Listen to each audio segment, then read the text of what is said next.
straight out, down the hall to the left. You're live, Eddie. Yo, Eddie Bravo Radio is back for one episode, maybe two, maybe three, maybe this is the last one. I'm not sure, but this one is going to be nuts. It's going to be super, super crazy, man. But before we get into that, let me introduce my special guests tonight. First, behind the curtain, the man behind all the technology and the producer of the show, TJ DeSantis. TJ? Hi.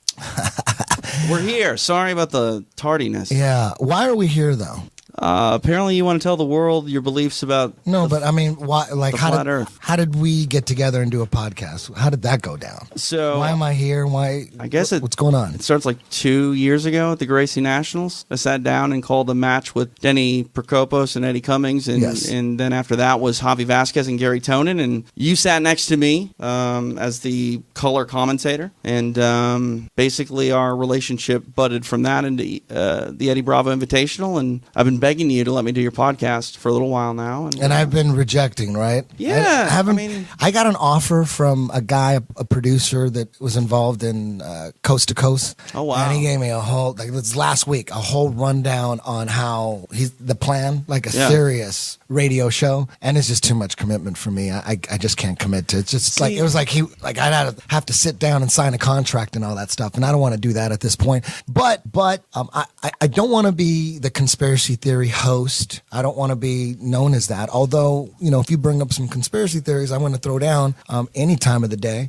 But I don't, there's a lot more to life than just conspiracy theories. I have a family, I have a son. Sure. He just turned 5, and that's the focus of my life right now is him and my family, and everything else is comes second, third, fourth, fifth, sixth. So it's hard I'm trying to do less shit. Right. But the one thing I do like about my podcast is I could finish my thoughts. Right.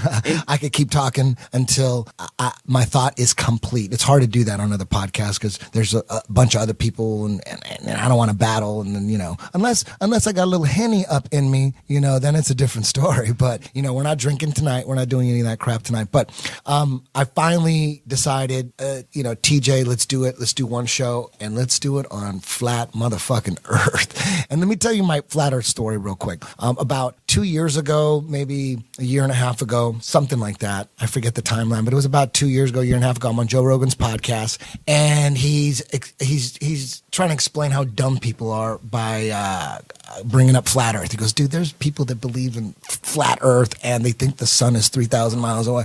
And I remember thinking, wow. Something like, man, they got to be super religious Christians that believe that. I mean, that's the most incredible thing ever, that there's people, they must be really like hardcore Bible thumpers. That's what I thought. Didn't think too much about them. Like, well, whatever, they could believe whatever they want. Didn't put any thought into it at all. And then a few months later, Joe Rogan brings it up again. He says, there's people that believe the earth is flat and the sun is 3,000 miles away. And I thought, wow, that must be like some kind of CIA psyop, like the new Scientology. You know what I mean? It's got to be something nutty like that, because how could anybody believe that the earth is flat? It's ridiculous. And then time goes by and I'm in class, talking conspiracy theories with some of my students, and my boy Manny, who's a total conspiracy theorist, fully like 100% awake. He's not like halfway.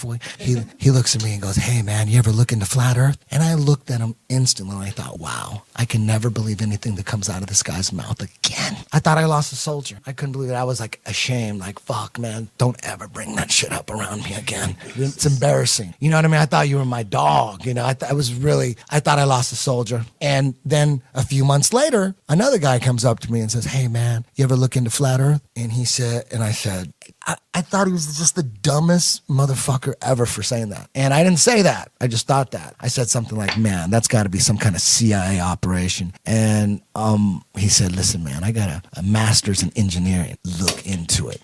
And we were arguing back and forth, because I had an iPhone that had that, that default picture of the globe. There's every day I turned it in. If you don't turn it on and I see the globe, I'm like, there's no way anybody ever can convince me that the earth is flat. It's impossible. So we're arguing back and forth. And I went home to debunk him because we were arguing and I was like full debunker mode. I'm like, do you realize how dumb you are? So I get on the internet and I'm looking. All I need is a picture of Earth from space. That's all I need. I don't care about your science this, your science that, your experiment this, and your shadow over here. Where's the fucking picture? The picture that I see every goddamn day on my iPhone. Where the fuck is it? So I'm looking, I go to Google pictures of Earth from space, and boom, a bunch of CGI pictures show up. And you'd think by now, it's 2017, there'd be tens of thousands, at least tens of thousands, maybe hundreds of thousands of pictures of the Earth from space. There should be all sorts of epic shots of if you I have this old moon picture with all these pictures of the moon that were all fake and shit, and there's a picture that they took from the moon of the Earth, and it's so perfect. You see the Earth, like it looks like it's the moon. They're on the moon, but there's the Earth. It's not the moon. It's so perfect, and they got this perfect picture of the entire planet, but it's been proven a fake. No one took credit for that picture. It's proven fake. Of course it's fake. There's no video footage of all the video footage on the moon. There's no video footage of, them. They're like on dune buggies and playing golf. They never, with a video camera, zoom up and look at the Earth. They never do that ever. They never. But there's that one picture, perfect picture. You see the Earth in the background. Come on, it's ridiculous. It's been proven a fake. Anyways, I digress. So I couldn't find any pictures. And right away, me, I'm 1,000,000% convinced the moon landings were faked. I'm not the only one. If you really, really look into it, I'm convinced 1,000,000% that we did not go. And when you find out that most of these pictures, these fake pictures, are coming from the NASA website, and immediately I thought, wait a minute, there's no fucking pictures of the Earth from space? Are you kidding me? And NASA's controlling all this shit, the same agency that faked the moon landing 6 times? I'm going to believe anything from them? And that was it right there. Once I found out, I didn't care about those goddamn experiments. You look in YouTube and everyone's talking about, if you look at a shadow this right here, or, the curvature of the Earth, it should be 8 inches under the fucking water or whatever. I don't need to know any of that. I don't need to know any of that. All I need to know, where are the goddamn pictures of Earth from motherfucking space? And when you have all these debunking videos, these flat Earth debunking videos, and they're using all this, their version of science. It's, if the sun goes around this way and boom, boom, and in 90 degrees that way, and you could tell if you got someone in Australia, boom, if they look up, like, dude, where are the motherfucking pictures of Earth from space? Why are you changing the subject? We haven't gone past that. What are you telling me that that's okay? We could just gloss over that? It's because the way they take the pic, they got an explanation. And they admit they're all CGI, except for one in 1972, which is fake. They have one picture. They say one is real, 1972. All the rest are CGI. Because the satellites are taking strips of the Earth, and then they put them together, and then an artist puts it together, and then, because it's the strips and the camera's too close. Like, where are the fucking pictures of Earth from space? I want to see a picture. I want to see tens of thousands of them. I want to see fucking the sun over here and the moon over there. People should have posters and shit all over the world. People should have these epic pictures of the Earth from space with the moon over here and the sun over there and the planets. There's none. I used to be one of those guys that thought I thought I knew a lot about space because I watched them goddamn the space DVDs, stacks of them. BBC Space Volume 1 through 12, the Universe Complete series. I watch all that shit. Every now and then I'm thinking, I'm a grown-ass man watching that shit. Every now and then, I'm like, it is kind of weird that it's like all CGI. I mean, I'm not that stupid. This ain't a real footage of a super hypernova or anything. But then I'd forget about it, and then I'd go on. And then now, when you sit there and think about it, like, holy shit, everything from space is CGI? What the fuck? I'm not saying the Earth is flat. I'm not saying the Earth is flat. There are no pictures of the flat Earth from space. Then I'll believe it's flat. I believe nobody's too sure of what the fuck we're on. And I'm open to hear more about, what guys like Eric Dubay are saying, our guest tonight. But before we get to Eric Dubay, I want to introduce Kron Gracie, ladies and gentlemen. Superstar, BJJ, black belt, son of Hickson Gracie, MMA fighter, fucking people up and rising. He's rising to the top. And yesterday, I get a call from Kron, and he said, "Hey man, I see what you're doing. You're coming out And I'm like, I'm not totally coming out. I'm making it clear. I don't know that the earth is flat. I need to see pictures from fucking space. Show me some pictures of earth from space. You got all these goddamn satellites. You're spending billions and billions of motherfucking dollars. All this goddamn money. What do we have to show for it? The space shuttles, would you trash them? Oh, the Saturn V rocket technology that took you to the moon, supposedly 6 times. You trash that shit? It doesn't work no more? You got to the moon 6 fucking times and then you trashed everything and all the raw footage of the film and the audio. You trash that shit? A retarded 12-year-old detective from Idaho will say, there's something fucking up with that shit. Come on. It's ridiculous. There's no footage left. It got stolen. I don't even know what telemetry data is, but apparently it has something to do with the records and the data of the moon missions. Apparently they're lost. They're stolen. They're gone. All the pictures and video we see of space are CGI. They faked the moon missions. Hey, I'm curious as to see. I'm interested in finding out what the fuck we're on. I don't know what we're on, but I want to know what the heck. I'm curious. And Kron, he called me up and he didn't ask me to be on the podcast. I asked him. You know, he's totally into finding out the truth too. And he's totally distrusting of NASA and government science. You know, that's all it really comes down to. I mean, a conspiracy theorist is someone who doesn't trust the government. We don't trust what they're saying. And most scientists are government scientists. If the science is coming from the government, NASA scientists, that's government. NIST, that's government. Most scientists, they're all like trying to get like funding and grants and all sorts of shit. Kron, tell me your flat earth story.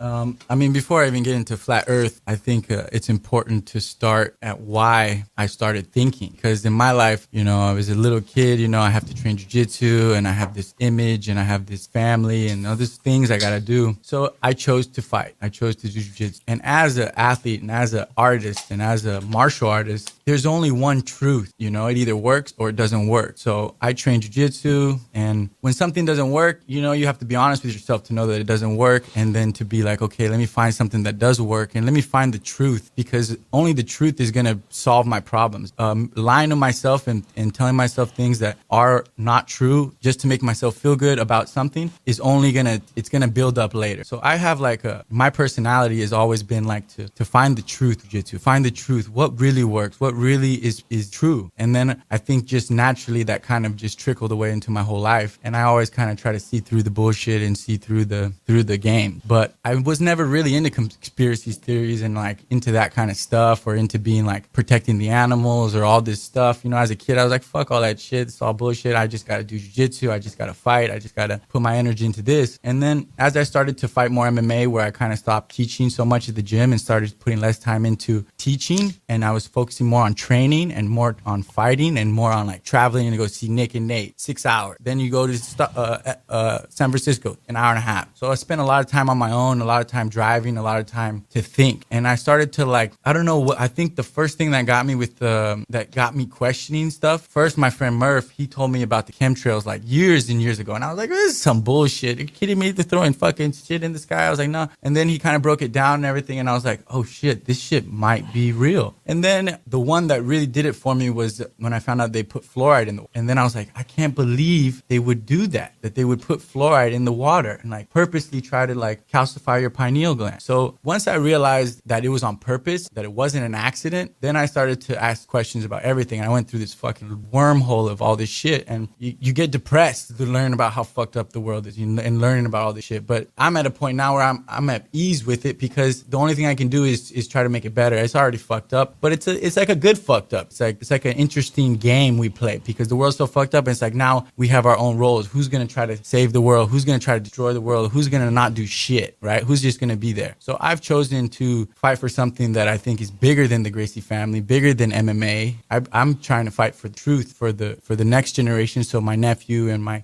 the next generation has something to live. So after a lot of fucking conspiracies, shit, and time, I got to the flat earth, and I was like, this is some bullshit. And then then looking into it more, I believed in it for a while. I was like, oh, fuck, this might be true. And then I was like, nah, fuck that. That's not bullshit. I can't believe in this. And then I got back to it and I started researching. I actually seen a lot of your stuff, Eric. I've been watching a lot of your videos for a long time. Big fan. But after a while, I realized it was true. And from what I've collected in the universe, from what I've seen, I think there's more things proving me that the Earth is flat than that it's spinning at 1,000,000 miles per hour, or actually 666 miles per hour, which is fucking interesting. And that we don't, like, it always was like crazy. Like, man, you're telling me that we're spinning and then we're spinning around the sun and the sun is shooting down this fucking shit. And we're just sitting here chilling on this podcast. Like, no big deal. It's like, that's always been crazy to me. So I never, it was like just a baffling thing to try to grasp. And then, so now I'm like, I understand. I have like things that I really believe that the Earth is flat, more so than the Earth is round. And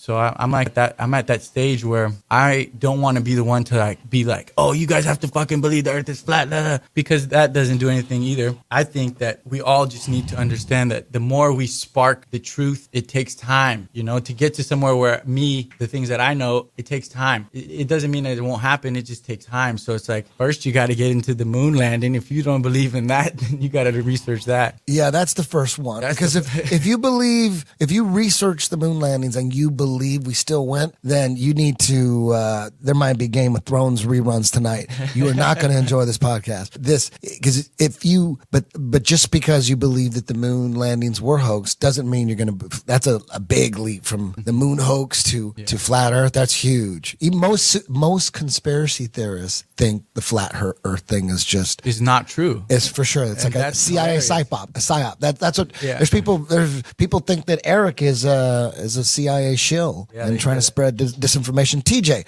tell me you are not a flat earther, but give me your story. But I got questions too before we get in. Go for it. I got questions for Eric too, because there is some questions that I do have. So we'll get back to that later. But I'm not like I look at what we have, and from what we have, from what information I have, I'm more on the side of flat Earth. But I still got questions, and I still am a student of the truth. And until somebody proves me differently, I believe in what the chips I've collected. DJ? I mean, here's the thing that's interesting about this whole flat Earth thing. I believe that the Earth is round. I've been told that forever. I have no reason really to believe otherwise. But I've believed a lot of things over the last 33 years that I've been alive, and a lot of those things have been proven not to be exactly accurate. When I was a kid, and I don't want to get all crazy, but like marijuana was treated like heroin. You know what I mean? And now you have people out there that are saying the same thing, that it actually is heroin, which is crazy. But we have state governments that are regulating marijuana, and the reason I bring up marijuana is because like it was such a bad thing for the longest time, and now it's helping local economies, and it's. I mean, how many states is it legalized in?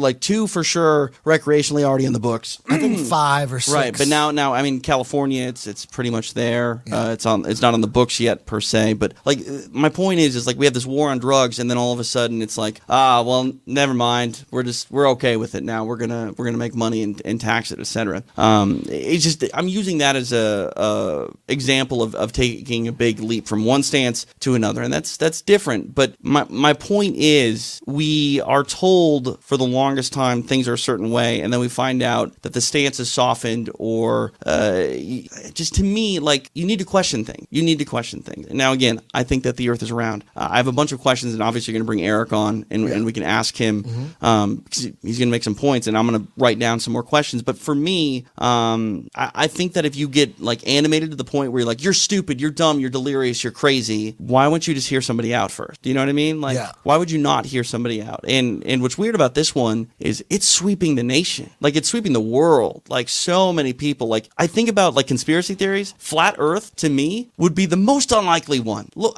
up at the sky. The moon, that's round. At least it looks round to me here. I mean, I'm curious. Does Eric think that the moon is flat? Does Eric think that the everything? There's a lot of questions. Right. There's a lot of questions. And my point is like, you're doing yourself a disservice if you won't just ask some questions to anything. Is the sky blue? What is blue? Is your blue my blue, or is it green? Not sure. But you know what I mean? Like, don't ever be set in your ways about anything. Yeah.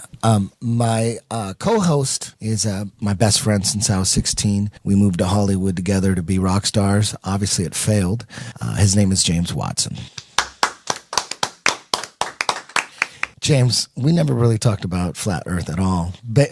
How are you feeling right now about it? Is it possible? Want to hear everything before I dismiss something. Okay. I want to hear everything. Okay. Do you think it's possible that, I mean, we were brought up with globes in school, and although we've never seen the Earth from space, we've got fake pictures. Most space footage of space documentaries are CGI cartoons. To me, that's just a giant red flag right there, man. You got all these telescopes and billions of dollars. It just seems like a scam. Like they're just scamming money. Everything is just an easy scam. It's like they make way more money. They just faked it than actually went. Like maybe they were just lazy. You know what I mean? Like, shit, can we just fake this shit? People are gonna die. I mean, we could get there, but damn, people are gonna die. Why don't we just fake it and keep all the money? It's a way better plan. Anyways, I'm going to introduce our guest. This is really what it's all about. He's definitely one of the top experts when it comes to breaking it all down, breaking NASA down, and breaking the heliocentric model. I want to introduce Eric Dubay.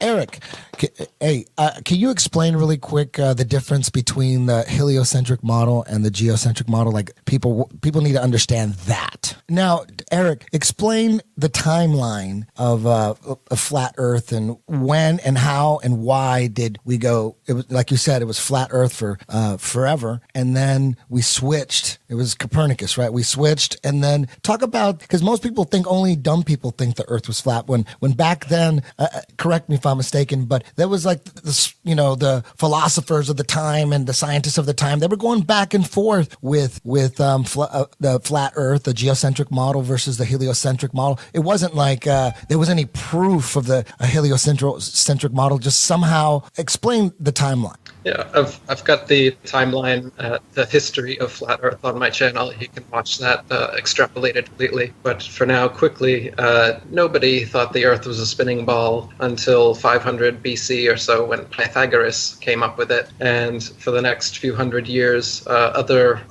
Greek philosophers toyed with the idea and wrote about it.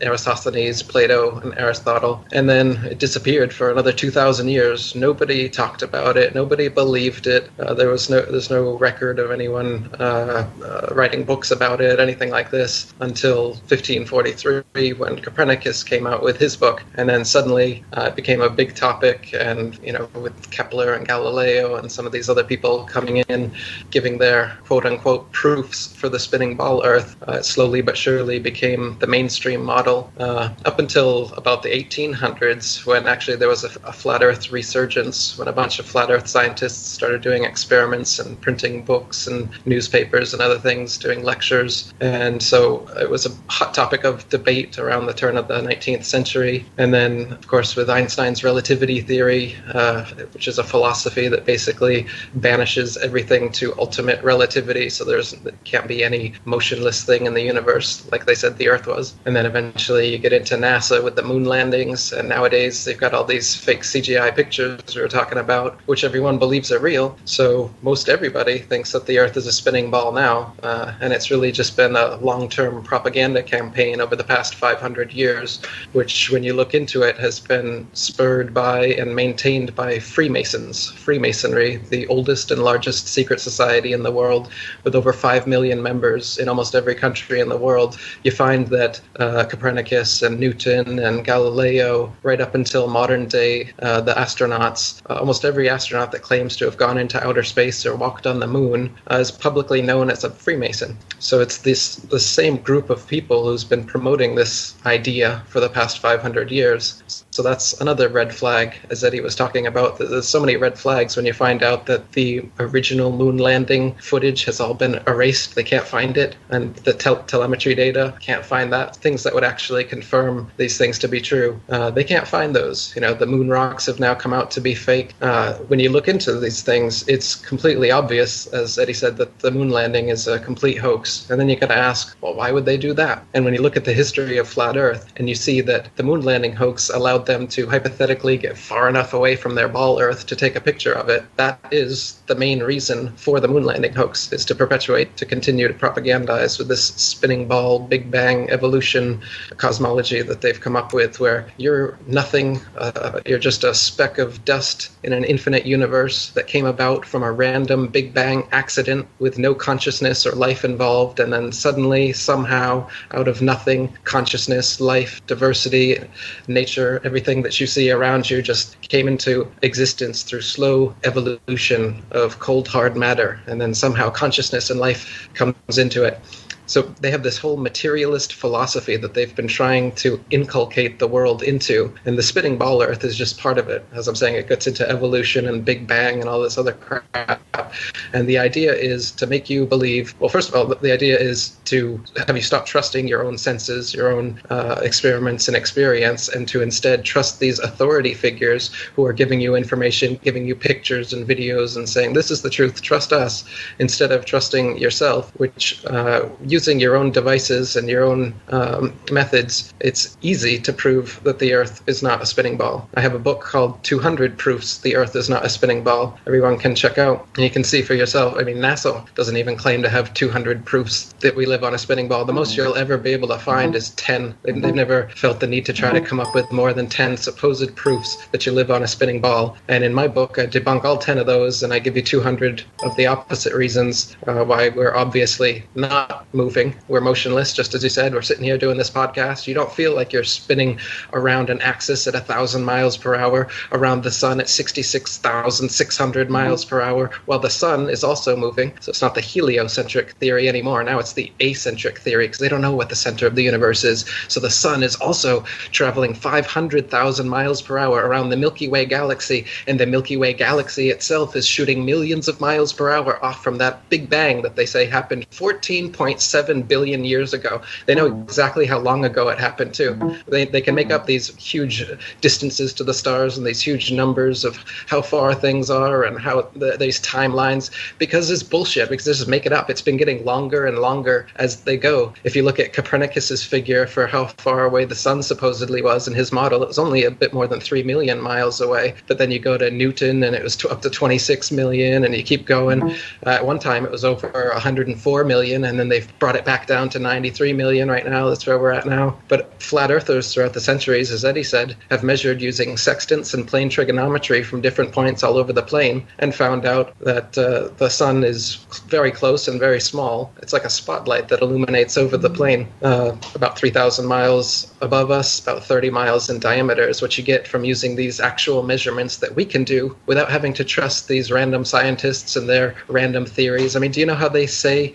that they come up with the distances to the stars? The stars, they figure out how far away they are by taking a star up to a little color chart and determining how blue it is or how red it is. And they say, oh, it's blue shifting. It's blue shifting at this rate, so we know that it's this many light years away from us. A light year is another Star Trek term they came up with to make things that are trillions and trillions and trillions of miles away, supposedly, sound more plausible. So again, they just, it's magic, you know. Oh, it's 10 trillion light years away, and we know because of the gradient of the blue on the redshift on our little color scale. Yet you can, with a telescope or with a zoom camera, with your own eyes, look at any star any night and notice every single color of the rainbow and watch it fluctuate through all colors like a pulsating disco ball. So for them to claim that they're able to gauge star distances based on color, this is just par for the course of the kind of pseudoscience that they feed you with a capital S, calling it science. I'm already convinced. So I mean, since I already have done my research and I already get past this point of, I do believe the Earth is somewhat flat from what we can see. But I have a couple questions. One, so the stars are just light. They're just like when you look through telescopes, because people say, when I start talking about this, they're like, wait, when I look through a telescope, I can see the Saturn, the rim on the Saturn thing. And so explain to the people what they are looking through the telescope, or if those photos on the internet are not even real photos. Can you look through a telescope and see the rim around Saturn? There's a halo and a light around the sky, so the world must be a spinning ball, is their argument. Yeah, you can see a little halo of light around Saturn. even in a telescope. But Saturn itself and all of the other wandering stars, which are now called planets, the ancients differentiated the stars only as fixed or wandering, because the fixed stars, you can see they maintain their relative positions to one another night after night, century after century, thousands of years. Polaris has been exactly above the North Pole, and all of the other fixed stars revolve perfect circles around Polaris, staying in their constellations night after night. Yet supposedly we're spinning around the sun while the sun spins around the galaxy, and the galaxy is shooting off through the universe at those speeds that I mentioned earlier. If that was actually the case, then the night sky would never be the same 2 nights in a row. You would never come back around, or if you did, it would be millions of years, whatever. You wouldn't be able to have constellations. You wouldn't be able to track these things the way that we are. The only way that you can do it is because we're not moving. Everything else over our heads, all those lights in the sky that look like they're moving over us, they're doing exactly what it looks like they're doing. They're moving over and around us. We're not moving. You look at the sun move over and around us, and then you see the moon come following a similar path at a similar speed, but NASA tells you that moon is rotating around us. But this Earth we stand on, is rotating around the sun. But you can see for yourself that that's not the case. Just like you can feel for yourself that we're not moving. Just like you can see that the horizon is perfectly flat. Just like you know that water always finds its level, and Earth is 70+% water. You know that water can't conform to the exterior of a shape. If you put a shape in some water, it doesn't show up on the outside. So how could the Earth be a sphere, or an oblate spheroid, or a pear, or whatever NASA has decided that it is these days? So when you look up at the stars or the planets, they're all just flashing little lights in the sky. Whether you use a telescope, your eyes, a zoom camera, what it doesn't look like is these CGI ball planets that you always get, like Eddie was talking about, from the Nova and the BBC documentaries, where you get these close-up, high-def detail of these ball planets up there. No matter how good of a telescope you look through, all you're going to see is a very plasmic, watery light, water mixed with light, flashing disco ball effect with all the different stars and planets.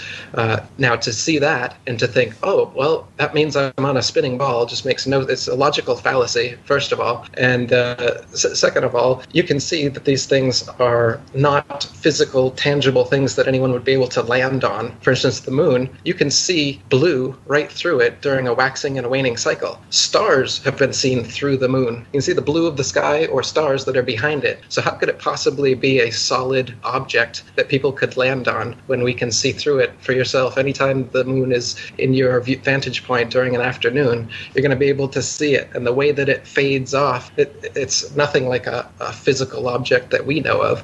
So you don't have to ask me if it's flat or is it round. I don't know what the moon is. I don't know what the sun is.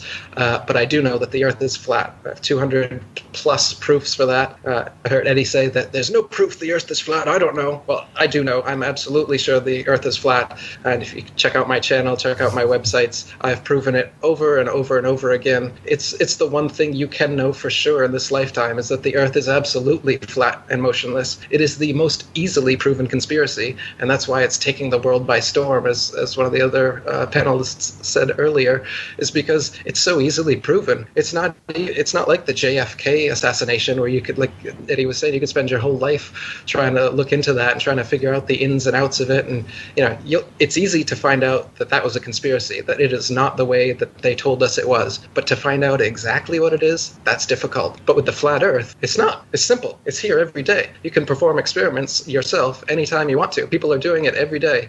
There's YouTubers, Facebookers, all over social media that are doing their own experiments, proving over and over again that the Earth is flat and motionless. Meanwhile, NASA's running their tail between their legs in damage control mode, trying to say that they've discovered gravitational waves and 7 new Earth-like planets to try and keep the sheeple in line. In reality, the world's waking up, and Eddie Bravo and you guys, Kron, Gracie, it's great talking to you too. You guys are all legends. You guys are helping bring this out. Like you said, us martial artists here, we're truth warriors. We're more than just here to compete and win for the glory of making it first or whatever. How about actually getting the truth out? This is what's most important. I've scaled back on my martial arts training and teaching a lot so that I can do this. I think it's more important. I think this is the most important thing that I could be doing right now. I think this is the most important issue anyone can be talking about right now, because we've been lied to for 500 years. And when you get this out, it's like a balloon rising to the surface being held underwater for 500 years. Water's going to splash all over the place. And it's exactly what we need in this this fucked up world that we live in, where they've been lying to us in school, the entire media is controlled, the governments are controlled, and it's all part of this system. And this easily proven conspiracy of the flat earth brings that all to the forefront so people can see clearly that we have been lied to. The shit's real. And so I'm, big kudos to you guys for doing what you're doing. It's difficult to get people with any sort of fame, any sort of following to come out about these things. Even people with no fame or following don't want to tell their friends and family because your ego doesn't want to be that ego that has to deal with the fact that you're the idiot now saying the earth is flat and all your friends are going to make fun of you. Nobody wants to be in that position. None of us here wanted to be in that position. But it takes a triple OG. You know what? I've been just abused on the internet for so long that you can't hurt me no more. My skin is thick like bamboo. I'm curious, real quick. So, like, if this is a conspiracy theory, like, why try to get everyone to believe that the Earth is round? That's my big hang up on this. Like, what is the benefit for, and who is it for the world to believe that we're on a round ball? Well, nowadays, NASA gets $50 million a day for those fake CGI pictures that they give us. I mean, isn't that a good reason? $50 million of taxpayers' money being stolen so that we can get Hollywood in place. Isn't that new, though? Like, the whole Earth being round, if it's a conspiracy, it's gone on for 50-plus years. Like, that's modern day why it makes sense, but why would it make sense back in the 60s? Sure. Well, it makes sense going back as far as you want to, because if you want to control a population, do you think you go and you tell them exactly the truth about everything that's going on in the Earth that they're living in and how they came to be and what their place is in the cosmos? Do you think it's a good idea to tell them exactly what it is? Or would it be a better idea to tell them the exact friggin' opposite of what it is and make them believe that, so that it disempowers them, so that it turns you into the authority, so that all their information about space and the planets and cosmology and where we came from and where we might be going and who humanity really is comes from these few people: Neil deGrasse Tyson, Brian Cox. You get your little spokespeople, and they are now the purveyors of all truth off of this flat world that we live on, trying to tell us otherwise. So firstly, it sets up your Copernicus and your Newton and your Galileo and all of these Masons throughout history as being the saviors of science, as being the most trusted authorities, as being the initiators of Renaissance and starting this whole new way of correct thinking. So obviously, if you're going to control people, you have to lie to them. What's the biggest lie you could possibly lie to them about? This is it. But beyond that, I understand that people have to ask why, and it's perplexing. Oh, why would they do it? And you get caught there. But think of a detective coming upon a murder scene. Like I told you, I've got more than 200 proofs. You could spend days and days and days online seeing proof after proof, experiment after experiment, or you can just use your own eyes and experience and figure out that, of course, the Earth is flat and motionless. But you can do these things, but instead, what most people will do is they will wait until they can think of a motive that makes sense to them for why something like this could possibly happen before they will even take a minute to do some research about it. And I'm not saying this about you. I'm saying this about this general question that gets asked over and over again. A detective doesn't sit there at a crime scene covered in blood with corpses everywhere and say, I'm not sure if there was a murder here because I don't see the motive. What they do is they gather evidence and they figure out what is actually going on in the crime scene. And that's what I did, and that's what all flat earthers did. They bypassed their cognitive dissonance. They bypassed their what they thought they knew long enough to look at the evidence, not to look at a motive. We can look at that later, but look at the evidence first. If a lot of you people listening now are caught up in this, I can't see why they would, what would be the motive for doing this lie? Bypass that for a second and look at the evidence, because the evidence is there that they have lied. We can worry about why later. Let's look at the evidence. Yeah, I agree with that. Now I have a question for you. What do you think about Admiral General E. Byrd? As in, what do you mean? As in, like, the idea that he saw more land on the other side of Antarctica. Yeah, well, he said that there was more land past Antarctica in places that we hadn't discovered when he went down there. He said that on national television, and that there was more resources. And then suddenly, after he made these claims, there was an Antarctic treaty between all these countries, and suddenly nobody's able to explore Antarctica anymore. After this big-name military guy comes out on national television saying that there's more land and more resources, suddenly it's closed off from the public, and the only way that people can go there now is on these pre-approved tourist tours that they have where you go and pet a penguin and touch the little barbershop pole they've called the South Pole and be on your way home. But they don't allow independent exploration of Antarctica, so we can actually see this, whether Admiral Byrd was telling us the truth when he said that there was another continent on the other side of Antarctica the size of America. I don't know. I haven't been there. Yeah. Just like people say, is it an infinite plane? Is there an edge? Is it a dome? Is there a barrier? I don't know. They won't let us go. Before we get any further, let's can we have him talk and pull up the flat Earth model at the same time so people know, because you know what I'm talking about? They need to see what it actually looks like, because people are thinking right now, wait a minute, how does the sun go around a flat Earth? Does the sun go under it? That's the main thing people get confused on, is what the flat Earth model really is. Yeah, give me a second here. Let me do some Skype finagling here, and we'll get that rocking. I got one more question before I forget it. This has been a question that I thought about, because I'm looking up at the moon, and on the flat Earth model, it's like the sun and the moon, they like circle around. Hello, can you hear me? Yeah, we got you. Okay. So on the flat Earth model, the sun and the moon, they kind of like circle like this around inside this dome. And so I don't understand how I can see the moon at night, which is what it's supposed to be if it's, traveling with the sun. And then I can see it also in the day. And sometimes I see it twice. I see it in the day and at night. So how does that happen? Well, we got to pull up that model first. But I don't know if you can hear me. Yeah, he can hear you. These are the questions. Oh, okay. Say that again. Say it again, because I didn't hear he had the volume off. Mm-hmm. Mm-hmm. Okay, here we go. Okay, if we could show that to the audience while he explained. This is just the basic model. We're not saying you agree with this one. There's all these different models, but this is the basic one. Can you see this, Eric? Yeah, that's showing the sun and the moon going around around the plane in a clockwise, right? Yeah, you could just leave that and let him talk. Yeah, it looks like they're around the same speed, but that's the basic idea right there. Basically, it looks like the entire Earth is inside of a crater filled with water, and there's some continents popping out. That was fine right there, TJ. Right there, that one's good. And then it's surrounded, and all the water's being held, and it's like we're in a crater, right? That's the basic idea, right, Eric? Yeah, the basic model would be you got to have water has to be contained, so you can see Antarctica as an ice wall that contains all of the oceans, and beyond that, we don't know. The North Pole is the very middle, and Polaris, the pole star, is right over the North Pole. And the continents are all in a circular shape around that. So to circumnavigate the flat Earth is just to go in a circle around the North Pole. So if your right shoulder is at Polaris the whole time, you'll eventually make a complete circumnavigation of Earth and come back to where you were, going clockwise, or if it's on your left side, going the other way. And this is how navigation was done back in the day. What's never been done is a north-south circumnavigation, which, it's impossible to do on a ball. You go around like this on the flat plane we live on. It's impossible to come up around the underside. Like I said, nobody knows what's on the underside. In the ball model, they claim that there's a molten core, and then there's an outer mantle and an inner mantle and a crust, outer crust and an inner crust. They've got all these layers, supposedly, of the ball Earth that they teach us in school. Yet in reality, the Russian Kola Ultra Deep, which is the largest drilling operation in history, tried drilling down into the Earth, spent 30, 40 years doing it, and they were only able to get to 8 miles down, which is not even through the outer crust that they talk about in their models.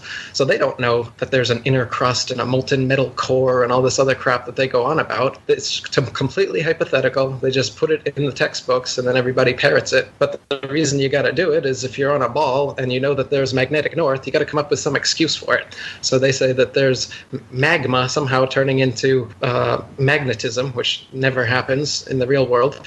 And that causes the north and south poles to constantly move, so we can never identify where they actually are. But this is a convenient excuse for why you can't go to their ceremonial South Pole with a compass in your hand and walk 360 degrees and have north be straight ahead of you.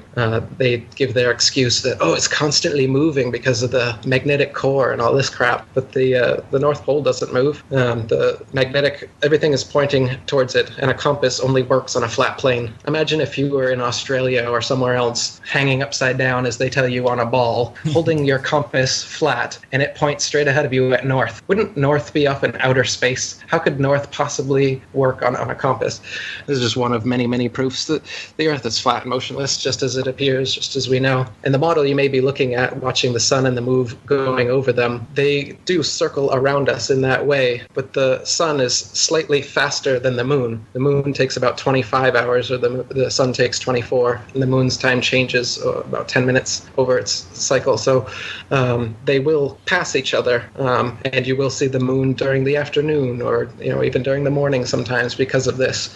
And so that's the actual model. They don't. A lot of the models, the computer models people have made, have them going perfectly opposite, and it's not perfectly opposite. They pass. So basically, in the flat Earth model, it's like we're in a crater and the North Pole's in the center, and there's got to be some kind of like powerful magnetism going on for compasses to always point to the center of this plane that we're on, right? I mean, and then coincidentally, the North Star is right above it, and all the stars and all those lights are going around Polaris, the North Pole star. So there's definitely some magnetism going on in the center of this flat plane, and it if you believe that, then you'd have to believe that the sun is like some electromagnetic ball of heat that is just going around this magnetic center. And the same thing with the moon. The moon must be this like light object or something, right? Because the one thing before I got into flat Earth at all, before I started, for years, the moon baffled me when they would say that the moon doesn't spin. The moon doesn't spin because we were taught that the Earth spins on its axis, and we know what a globe looks like, and you take that globe and you spin it. So you imagine that's what the Earth is, some spinning globe in just floating in space. But the moon doesn't have an axis, and like mainstream science says, the moon, we only see one side. We'll never see the other side. So that baffles me. Like, how is that even possible? I mean, shouldn't it kind of spin a little bit? But mainstream science will say it's, in layman's term, it's kind of like you're facing somebody, you're looking at someone, you guys are standing in front of each other, and then you hold hands, and then you start spinning. That's how the sun is in relation to the Earth. And I could never wrap my brain around the moon and how we only see one side and we only see the face. It's hard to even understand it now. Well, it's just more bullshit. They tell you that the moon is traveling this way at the exact opposite speed that the Earth travels this way, so it perfectly cancels out the motion so that we only ever see the exact same face no matter where or when we are on the Earth. But the reality is that, the Earth is a flat plane, the moon is rotating around it in this style, and it actually turns this way as it rotates. It's not a ball turning the way that they say it is, but imagine a wheel, like a wagon wheel turned on its side, turning around this way. And this is why one of the ball proofs is that in the southern hemisphere, you can photograph the moon and it's upside down, and in the northern hemisphere, you photograph it and it's right side up. Therefore, the Earth is a ball. But again, it all depends on where and when you photograph the moon. I can show you on IFRS, the International Flat Earth Research Society, we've taken pictures of the moon at any and all inclinations of 360 degrees. So it's turning, but it's turning this direction. And we never see other faces. If it was a ball, someone from the southern hemisphere versus the North Pole versus the mid-latitudes, we should see slightly different faces of the moon from those vantage points. But you always see the same rabbit or the same man on the moon, whatever you want to call it. Those same features are always there. So it lends credence to the idea that the moon is hovering over and around us as it is in the flat Earth model, and not a ball that perfectly spins opposite the ball Earth so that we can never see it. I mean, think about it. The second law of thermodynamics, entropy, states that any object in motion over time through friction and resistance is slowly going to slow down. So both the moon and the sun should be slowing down. The days should not be 24 hours. We should be able to calculate this.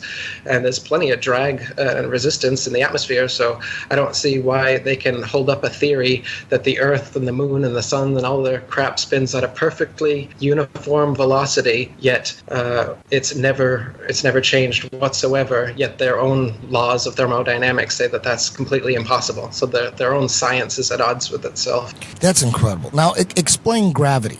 gravity. So gravity is a total subterfuge of the natural laws of density. So people want you to believe that before Isaac Newton lived and an apple dropped on his head, nobody in the world had ever thought of or been able to explain why stuff falls down.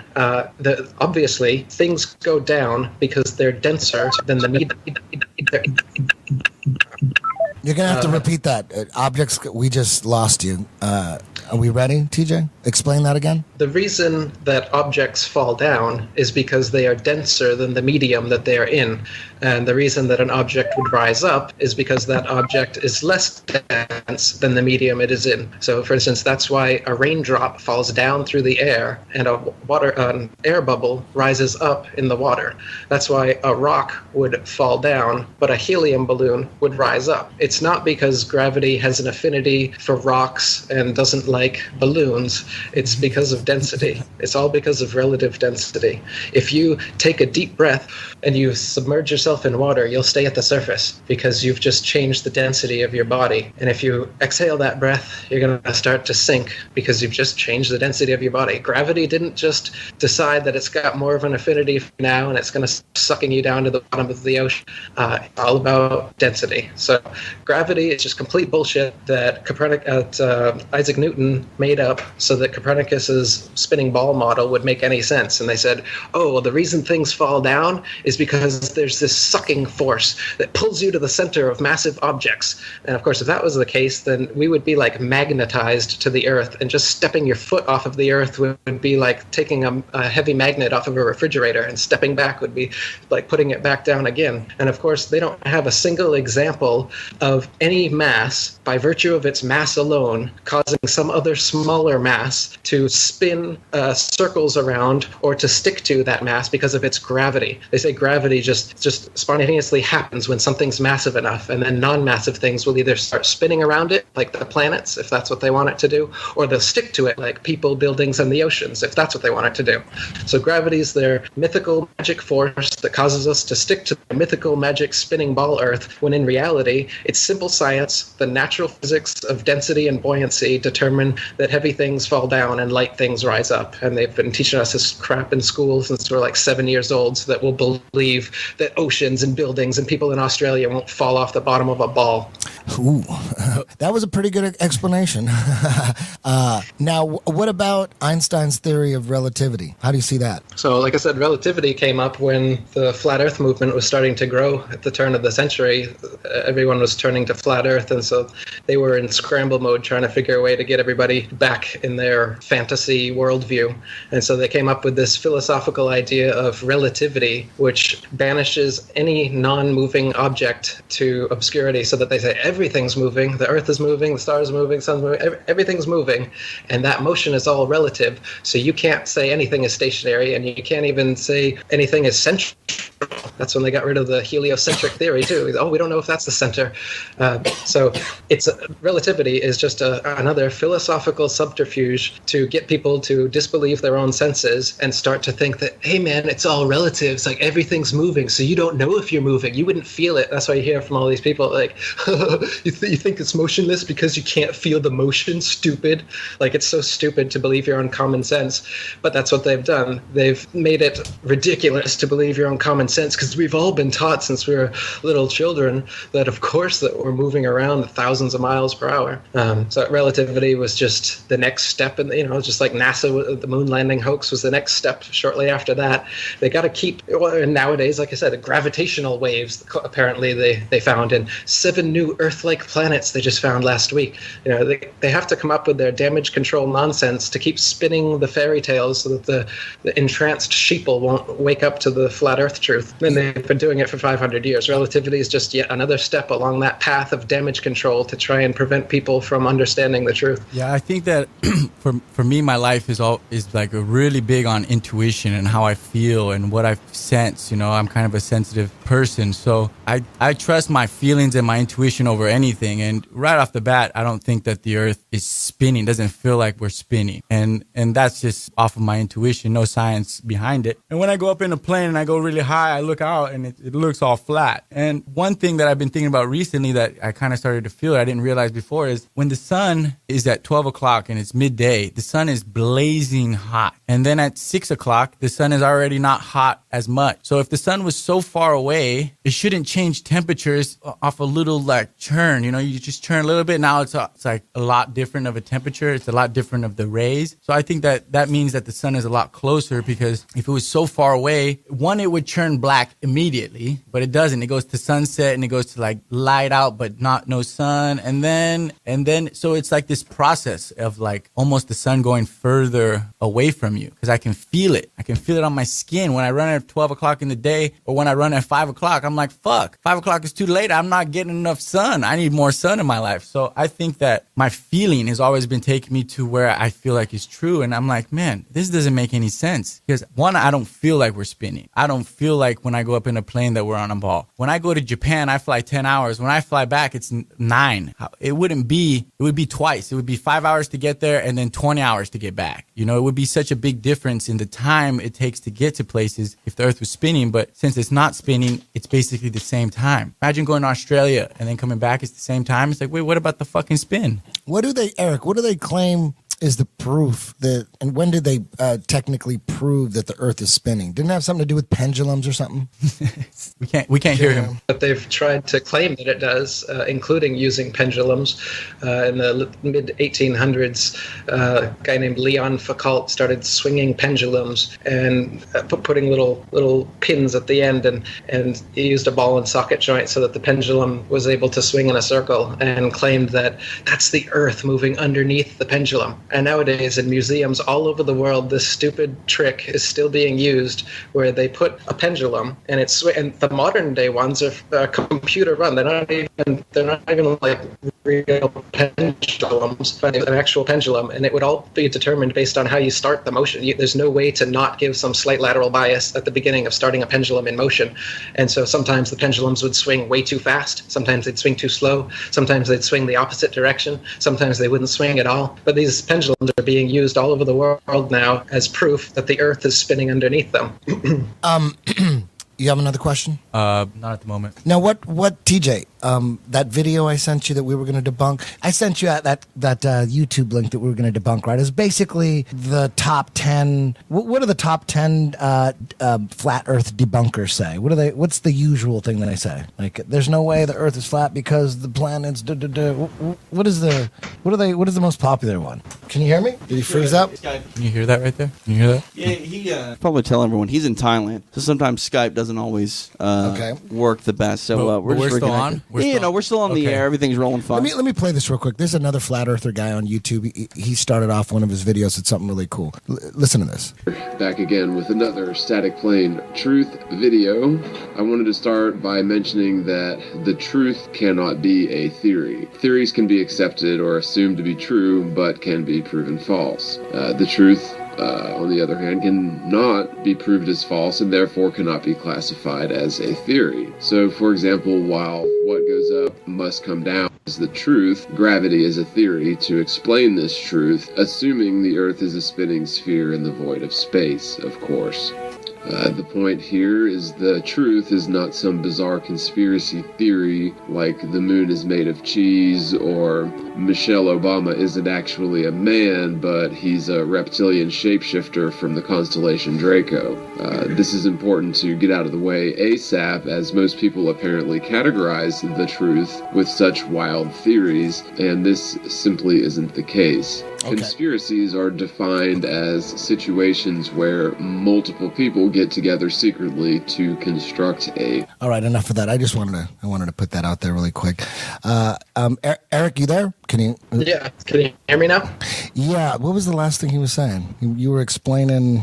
Damn, you cut off. Hey, you can hear me, right? I can hear you now. Let me get into some of the main ball debunking proofs. Okay. Yes. So I mean, I'll go through a few of them. The ships over the horizon, they say that when a ship is receding away from you, the hull disappears before the masthead and it slowly goes up like that, as though it's going over the curve of the Earth. And that was one of Aristotle's first proofs that they used for the ball Earth. That was before telescopes, binoculars, or zoom cameras existed. Nowadays, you can test that for yourself You watch any ship going away from you until it completely goes over the curve beyond the horizon where you can't see it. And then you take your zoom instrument, and you will be able to zoom completely back on the ship, hull and all the way back into view, proving that when something disappears beyond the horizon, it hasn't sunk below the curvature of a convex sphere. It has simply gone beyond your perspective as far as the law of perspective allows. So just depending on the strength of your instruments, your height, and the conditions of the atmosphere while you're watching, you'll be able to see a shorter or further distance. And when the sun is going away from us, as Kron was saying, we're not spinning. It is literally going away from us. And just like a plane or anything else, it starts to go down on the horizon, down, down, down, until it completely disappears. Now, those planes that are doing that are not about to crash into the earth. They're not curving under the ball. Otherwise, you'd see the bottom of the plane. You don't see the bottom of clouds either. Clouds curving over. What you see is point perspective. Like any artist knows, everything converging to the one center point of wherever you're looking at that time. Just like in a narrow hallway, the edges, the sides come in to a point, the ceiling comes down to that point, and the floor rises up to that point. And that's just how our vision works. And that's why a boat going away from you seems to disappear over the curve of a ball. If you've been told it's a ball, then that's what you're going to believe. But if you get out a zoom camera and you zoom the entire thing back into focus, then you can see that's not what happened. And with the sun, as the sun is dipping down, you got to get a really good camera, but it can be done. And there are examples of this on YouTube. You can zoom it in, and the sun, which was either completely disappeared, half disappeared, you name it, on the horizon, will rise up on the horizon. The sun hasn't risen up. You've just changed your perspective by looking at it through a zoom camera and brought it back into focus. This is because it's moving away from you, just as we were talking about. So this is one of the arguments. They say that the shadow of the ball Earth is on the moon. On an eclipse, that's how we know that the Earth is a ball. First of all, you don't know that that's a shadow. All you see is that the moon is being covered up by something. And second of all, just that darkness happening doesn't send the sun and the moon both in the sky while an eclipse happens, which means they're not 180 degrees apart from each other, and the sun couldn't possibly be casting the Earth's shadow onto the moon. So you got to come up with a different explanation. Ancient cultures throughout history have had an explanation. It was called Rahu, the black sun, and they said that there was a third body in the sky, which is a dark body, the same size as the sun and the moon, and it eclipses them. They lie to you and they say that the sun is 400 times larger than the moon and 400 times farther away, and that's why they look exactly the same size. Yeah, that just was like crazy. they say the moon turns at just the right rate so that the Earth is turning and you don't see it. They have all of these convenient explanations to explain away your common sense like this. You can see for yourself that the sun and the moon are about the same size. You can see that they travel about the same path, living upside down. So you have no friggin' idea what is going on here. You have no idea what's important. You have no idea what science really is. You have no idea what truth really is. So you're an absolutely malleable, pliable slave just they want you to be. And that's the real reason. But it's really difficult to tell people who are just getting into this, and they want to know why. They want to know why. They haven't even looked into the evidence yet. But when you do look into the evidence, you find out the truth. You're going to find out more and more that this is a total method of control of the world. It's world domination. The psychopathic desire for thousands of years, it's come to fruition. A group of psychopaths has made this happen. They do rule the world. And that's a whole other subject that you can get into once you find out that you really have been lied to and who's doing it and why. What is another truth or another point that ball point that they bring up? Yes, why give me the another Earth is visible. A Coriolis effect. They say that storms in the other hemisphere rotate counterclockwise, and toilets in the north hemisphere rotate clockwise, and the other way in the south hemisphere. So you can flush your toilet, and that's proof that the Earth is spinning. But it really just depends on the shape of the basin and the way the water is entering it. So a sink or a toilet in the same house household could spin opposite directions depending on how the water is coming into it. So, and storms don't only spin clockwise in one hemisphere and only the other way. They do seem to show them the majority of time being that way to bolster their model. But you can find many examples of the opposite. And if there's an exception to the rule, then it's not a rule. And it can't be used as proof that the Earth is spinning because all these storms are supposedly spinning this way. So what people tell me a lot of times when I start to talk about this, they're like, yeah, Kron, all these facts, they might be true. But on a molecular level, everything is round. They're like, oh, everything is round. Like when you go down to the atom, everything is round. And it makes sense to me, like, yeah, everything is round. But I don't think that the world is not necessarily round. I just think that what we live on is flat. So I'm just giving you a little idea if you guys can see here. So we all have eyes, right? Our eyes are the center of everything. When you look in somebody's eyes, you can read them. When everybody has eyes. So it's like the opening for you in this world is your eyes. Everything is about the eye. And then the eye looks kind of like this in my drawing, right? It's an eye. Yeah. You got the shell of the eyelid.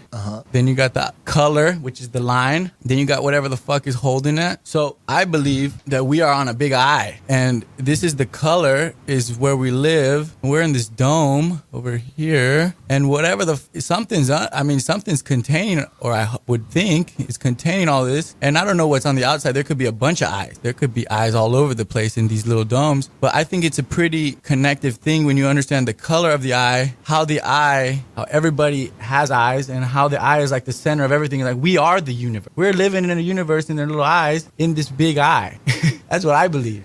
As for the balls, everything's balls. They say that the planets are balls. They're CGI fake images they show us are balls. Just like atoms and electrons and protons and neutrons, they show us fake images of balls, and they say that this is what atoms look like.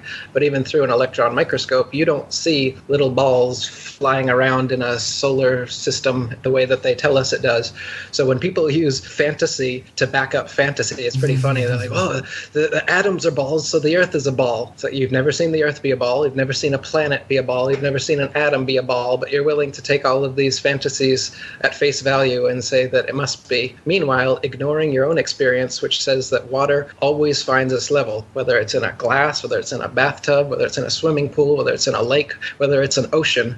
Water is always level. That's why we use water as a leveling tool. Nowadays we have lasers, so you can check again, and the laser will level out over the water. The horizon is always flat, and not only is it flat, 360 degrees around you, no matter how high you rise, it rises with you, because it's the law of perspective we were talking about, and not the curvature of a ball. If the horizon was the curvature of the ball Earth, as you've been taught, then as you rose above it, no matter how big that ball was, it could be 1,000,000 times bigger than they say the Earth is. If it's a ball, it will curve away from you, and as you rise up, you would have to tilt your head and look down further and further to be able to see that horizon.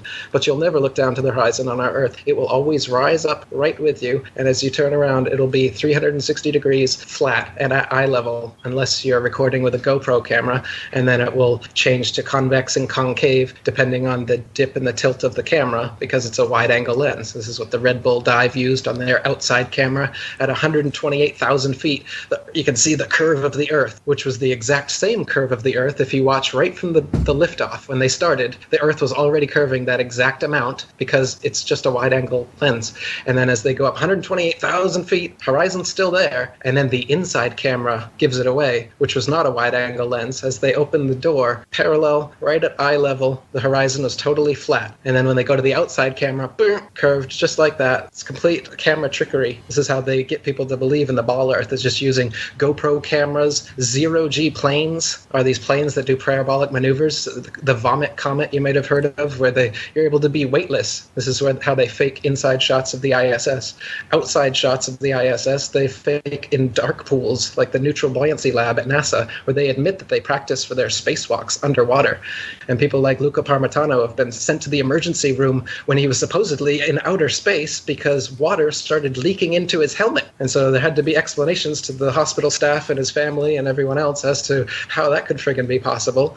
Well, it's because outer space is underwater as far as exterior shots. interior shots are done on zero-G planes and with green screens and wires. You can even see the harnesses they use to act like they're floating oftentimes in their longer ISS shots. So it's all camera trickery, Hollywood techniques that have got people believing in the spinning ball nowadays. Nowadays, most people don't even know the stuff we're talking about, the olden day proofs like the shadow on the moon and the ships disappearing over the horizon. If they see a fake picture, they're set. That's all it takes to dupe today's public.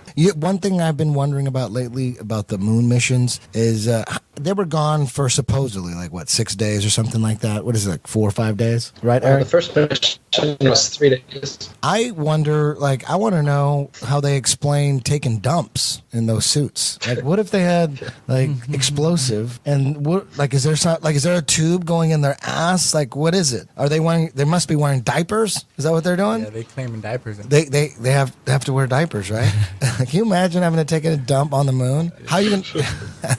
Man, and it's got to stink. I mean, there's no way. It's got to be some airtight diaper or something, right? You got to look at the picture of the fucking moon machine that landed on the moon. You look at that picture now in 2017, and you're like, yeah, there's no way that little fucking thing landed on the moon. Are you kidding me? That thing, I pushed that thing. It's like aluminum foil around. All right, I'm curious because obviously, it does look really fake. Like high schoolers could make that back in the day. But foil. I'm curious though. Cardboard construction paper. It looks like a 1960s version of what they thought futuristic shit would look like. And nowadays, it looks absolutely laughable to think that could possibly have landed on the moon. As you said, there's no way they could take a shit on the moon. They say that they shit in diapers, but in reality, you can see Buzz Aldrin. If you look at some of the photographs they took while supposedly on the moon, and you look at the timestamps, 2 minutes elapses, and suddenly he's changed his gloves. Another 2 minutes elapses, and his boots are different. Another 2 minutes elapses, and he's got a different backpack on,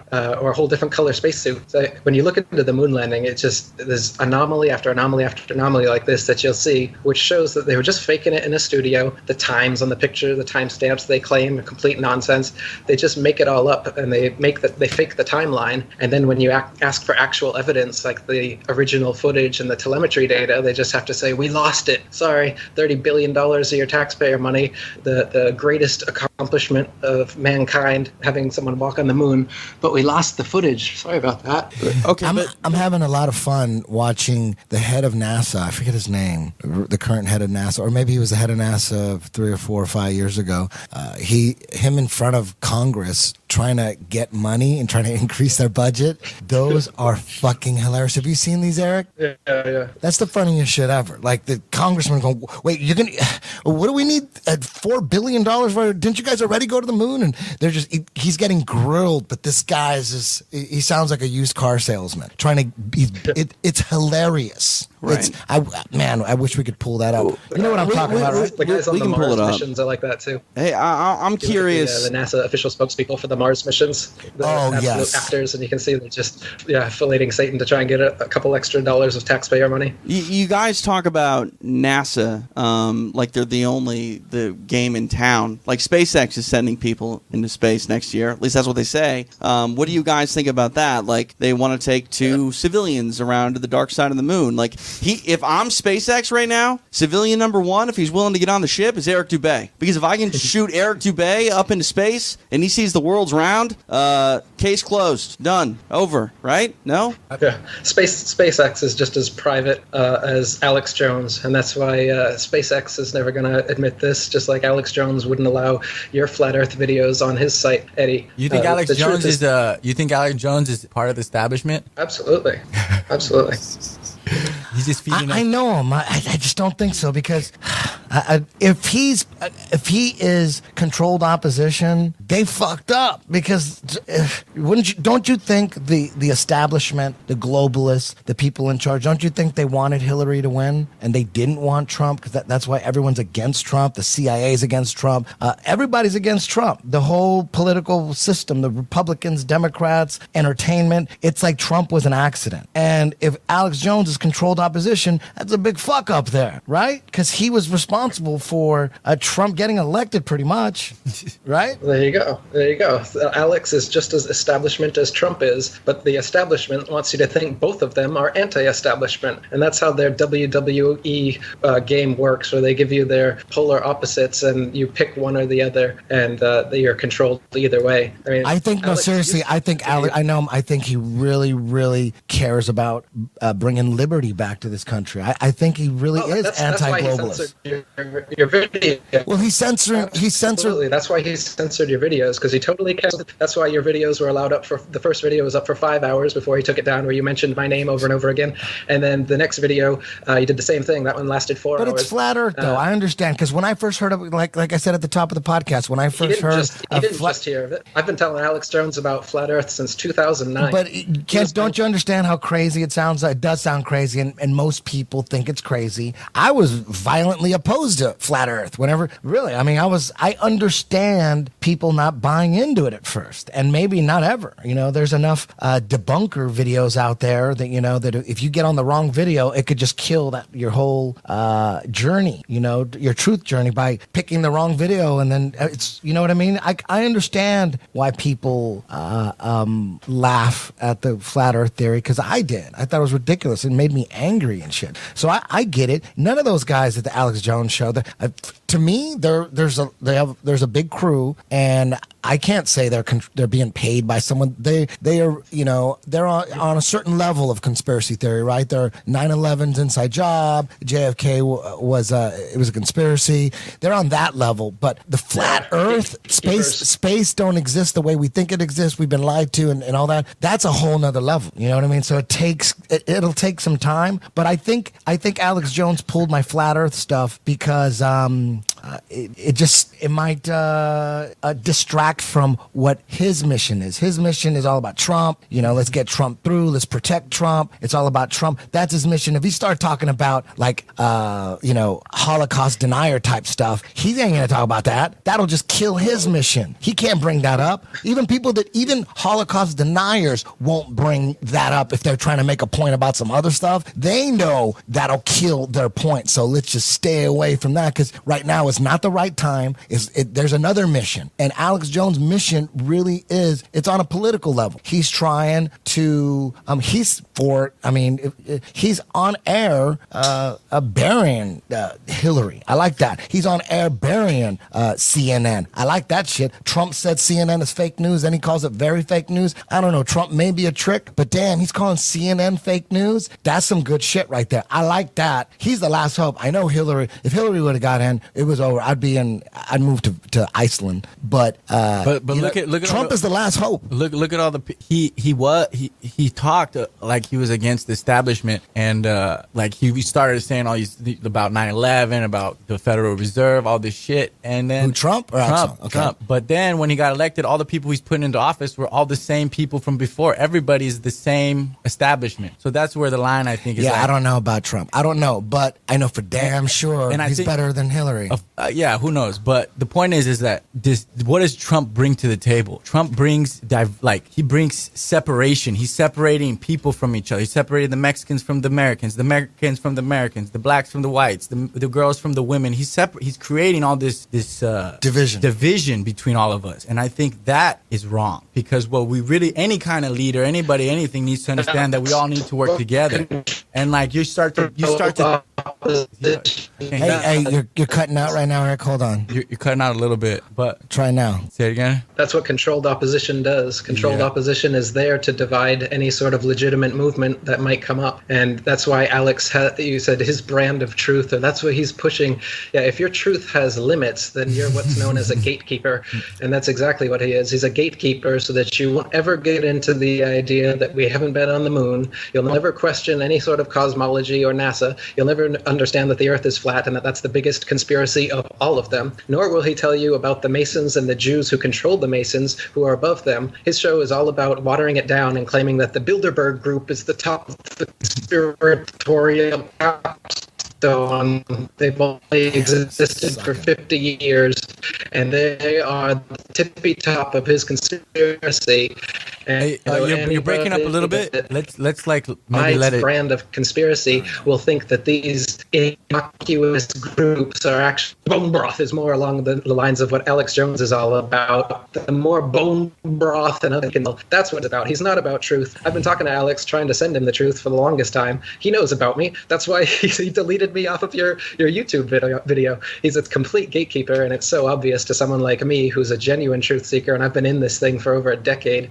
But I understand that, Trump and Alex Jones, they are the second level gatekeepers for people that have broken through the mainstream and they don't actually get how deep the conspiracy goes. They're there to corral and honeypot you into never getting further than their little brand of the truth, which is, sure, he says a lot of great stuff. I mean, I was an Alex Jones fan, and I agree with 80% maybe of the things that he says, but it's the 20% that not only does he not get into, but he purposely covers up. He will shut off your phone call. He will take down your video, and when you talk about flat Earth, and, that's a fake phone call.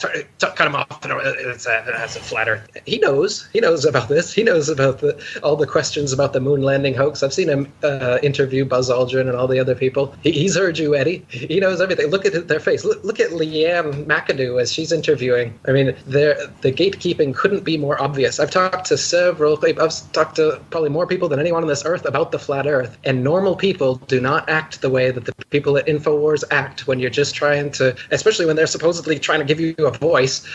You don't act that way when you're just having a conversation about these things, especially when you're conspiratorial minded like Alex Jones. Why the heck can't he, I can't fathom that. They lie about everything else, but they don't lie about this. And of course, the voice I'm doing is part of the shtick too.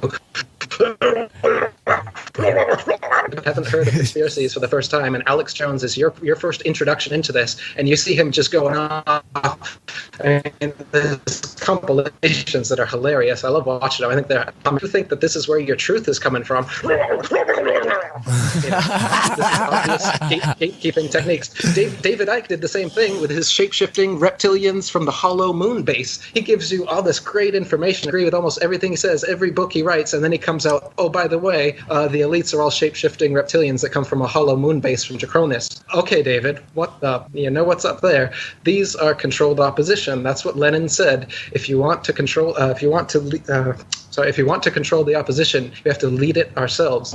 And so they know this. They don't just give you one side of the coin, they give you the other side. And that's why everyone's falling for Trump and everything. Is, oh, look, he's saying what I want to hear. He's saying all the right things. Of course he does. Obama used to say all the things you wanted to hear 8 years ago, too, and that's why he got elected into office. They just update their rhetoric with the contemporary... Did you think they had to, because with Obama, they came with, especially after George W.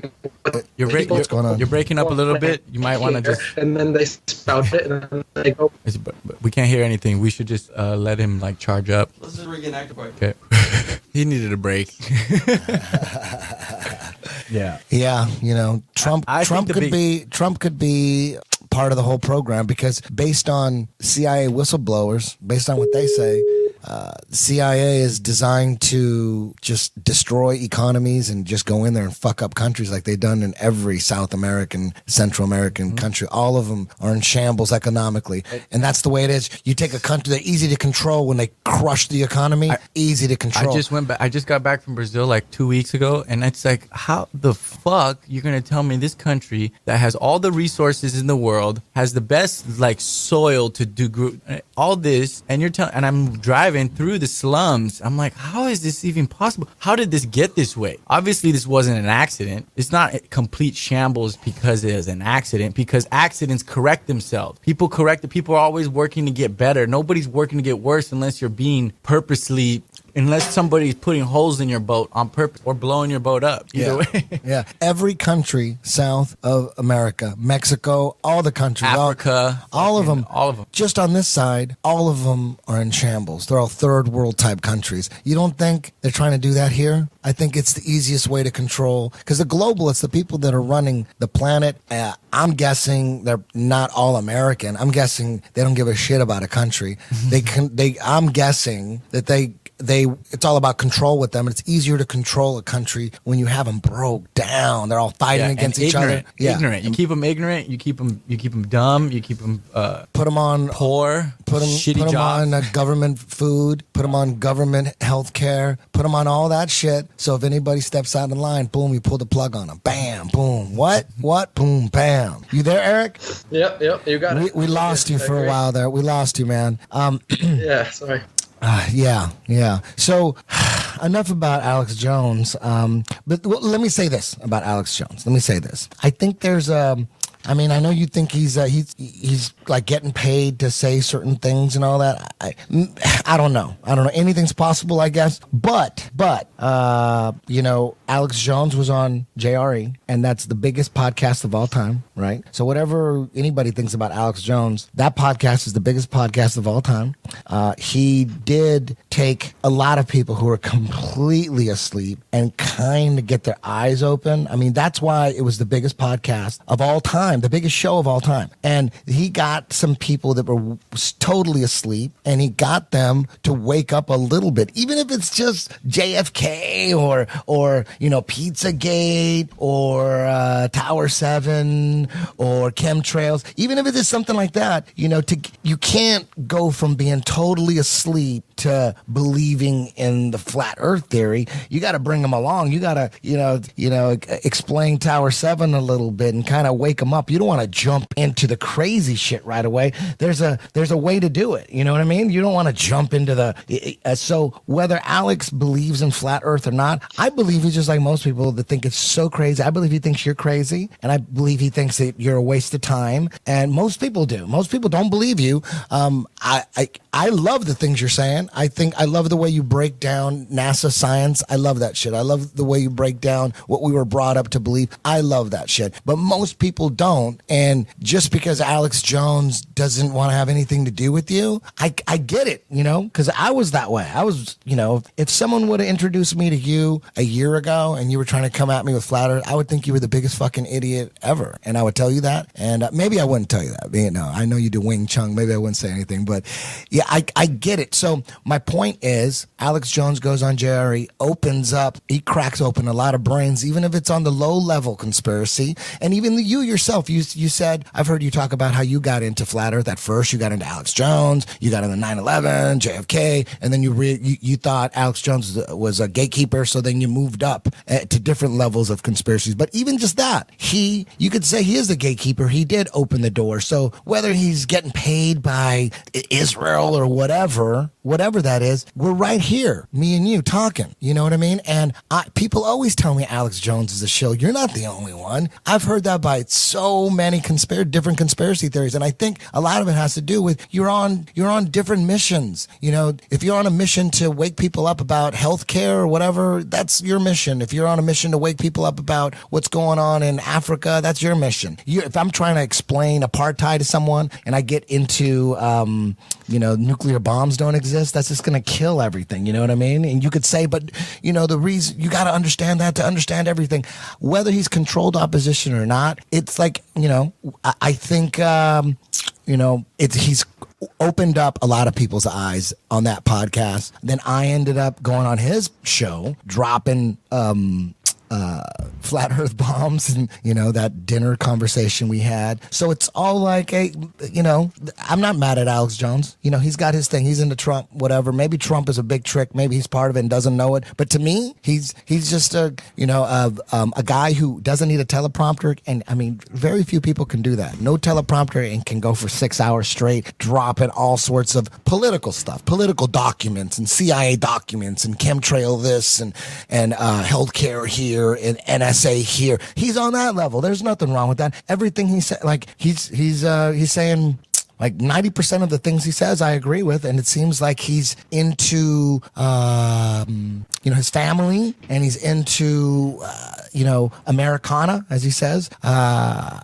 He's definitely not on the Hillary side, and that's a beautiful thing, because for me, I believe that whole Hillary, Podesta, Bill Clinton, Obama, even the Bushes, all that was the true darkness. That's the true darkness. Trump might be part of that too, but for sure we know Hillary, Obama, bill, all that side, that's the darkness right there. So maybe Trump is part of it. Maybe we got fooled. Maybe they had him team up with Alex Jones to take the propaganda up another notch. You know what I mean? That's because if I was in the Illuminati, that would be my idea. I go, do the next president. We got to get him into Alex Jones. We got to get him into conspiracy theories. People go, oh shit, he's the truth, right? It'd have to be something like that. We'd have to go high level sophistication because Obama kind of did that because when he was running for office, he had posters of Che Guevara like behind him. So people were thinking, oh man, he's all about, true revolution. This guy's the man. And people were believing and he's such a good speaker. And Obama, and then, plus he was black and people were like, hope, oh shit, and then once he gets in, you're like, oh my God, he's just part of the whole program. And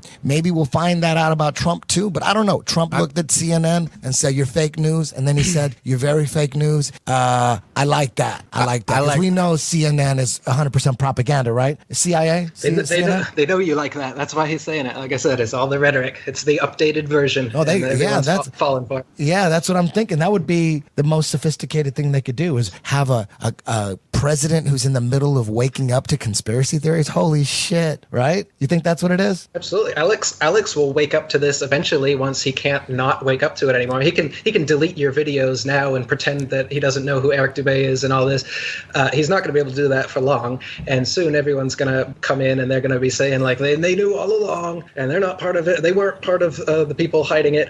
You think you could actually? You think the masses will ever? You think it is growing at a tremendous pace. The flat Earth movement that is pretty incredible. I think the flat Earth is just one part of many things, and I think really there's no president that's going to change the world for the better. Nobody's going to come in here and be like, let's make this a better place. That was JFK, and he wasn't here for long. So I think now it has to be, everybody has to understand that we are all here together. We are all working together, and we can change the world ourselves. Nobody's going to come in and just make the world the way you want it to be. It's the same way. It's like I own a company and I want to hire somebody and then just expect that them when I hire them that they're going to do the perfect job. It's like, no, the people, you need to work every day. The people need to all be on the same page. And if something needs to change, you need to change it. You can't expect somebody else is going to come in here and save the day. Nobody can save the day. If we want something done, if we want something, we need it. We need to go get it. We need to do it. We need to organize. Eric, what about satellites? Absolutely. People are like, what about satellites? I see satellites up in the air. Like, to me, it would be impossible to see a satellite if they're about the size of a bus and they're like 100,000 feet in the air, and a lot further than that. And then a plane, a 747 is way bigger than a satellite. But let's just say that a satellite is the size of a 747 jet. At 30,000 feet, you can barely see it. It's a speck at 30,000 feet. Now you're talking over 100,000 feet or whatever it is. What is it, like 100 miles in the air? They're supposed to be floating around these satellites. There's no way you're going to be able to see that. So when people say, "Oh, I see satellites," you could see them in the air. I'm like, do the math. The science is you could barely see a 747 at 30,000 feet. That's the science. You're going to see a satellite the size of a bus at a couple miles in the air, whatever it is, right? Right. No, there's no satellites. The closest ones they say are 100 miles, and there's ones they say are 200 to 400 miles away. And like you said, no, you can't see a bus from 100 miles away. Not only that, but the place in the atmosphere they say they are is supposedly so hot that all of the elements the satellites are made of have melting points much lower than that, so the satellites would totally melt. Beyond that, none of the pictures, you look at satellite pictures on NASA, you can't find a single image that isn't a cartoon. They're obviously all fake images. There's no real image of a satellite. And from your own experience, you know that no matter how high you go up, there isn't some magic mystery point where you can just go up, up, up, and suddenly you start floating. Like they say that satellites, astronauts, and the ISS is able to do.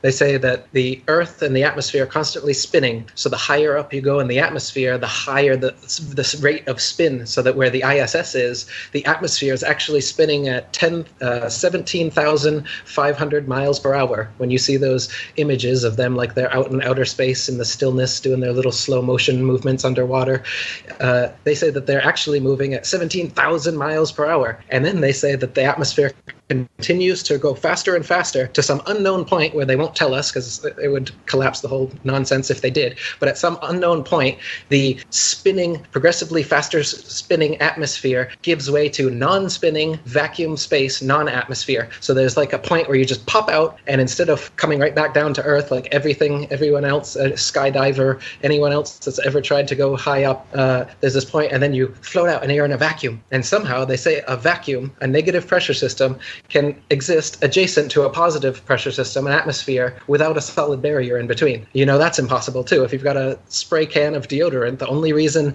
it's in there is because it's got a solid barrier separating it from the atmosphere outside of the can, from the different pressure system that's on the inside of the can. And if you break it open, then they equalize, and there you go. And so if we actually had a vacuum of space and an spinning atmosphere around our planet the way that they say they would, the vacuum seal would be broken, and there was no way that there could be some mystery point like that. And they claim that their rockets are in the vacuum space, and the rockets are going to the moon. But if you're in vacuum space and there's no atmosphere for your jet propulsion to go off of, then your shuttle would go 360 degrees like a gyroscope, and you would never go anywhere because you couldn't point any direction because there's no atmosphere to go. Wait, well, what about like direct TV then? Like seriously, like you said, there's no satellites. What about satellite television and satellite weather and satellite radio? Like that's how easy it is. You just put the word satellite before it, and everyone believes that that's how it's being done, when in actuality everything is being done via ground-based towers and wires. All the technology that satellites supposedly do were already done before satellites were supposedly invented by a science fiction writer named Arthur C. Clarke. He's the one that postulated satellites, and then within 10 years they really existed, and they're out there. Now there's 20,000 of them supposedly out there spinning around the ball Earth, when all the technology that they supposedly do for us is already capable via ground-based technology. All right, towers, wires across the ocean. Yeah, I'm the skeptic here, real quick.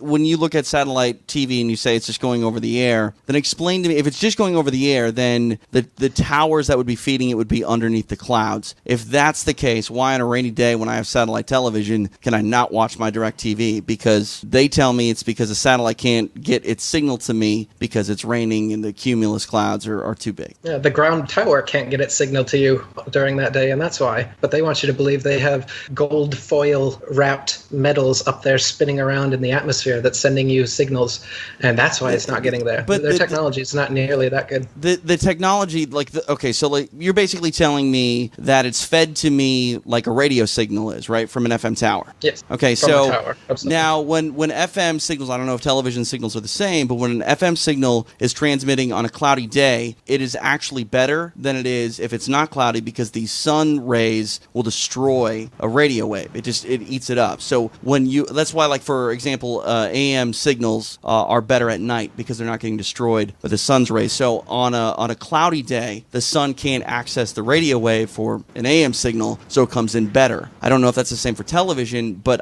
if that's the case, then for me, you wouldn't see a difference in quality at all from a cloudy day if the tower is underneath the clouds, and if you did, it would be better and not worse. So satellites must exist.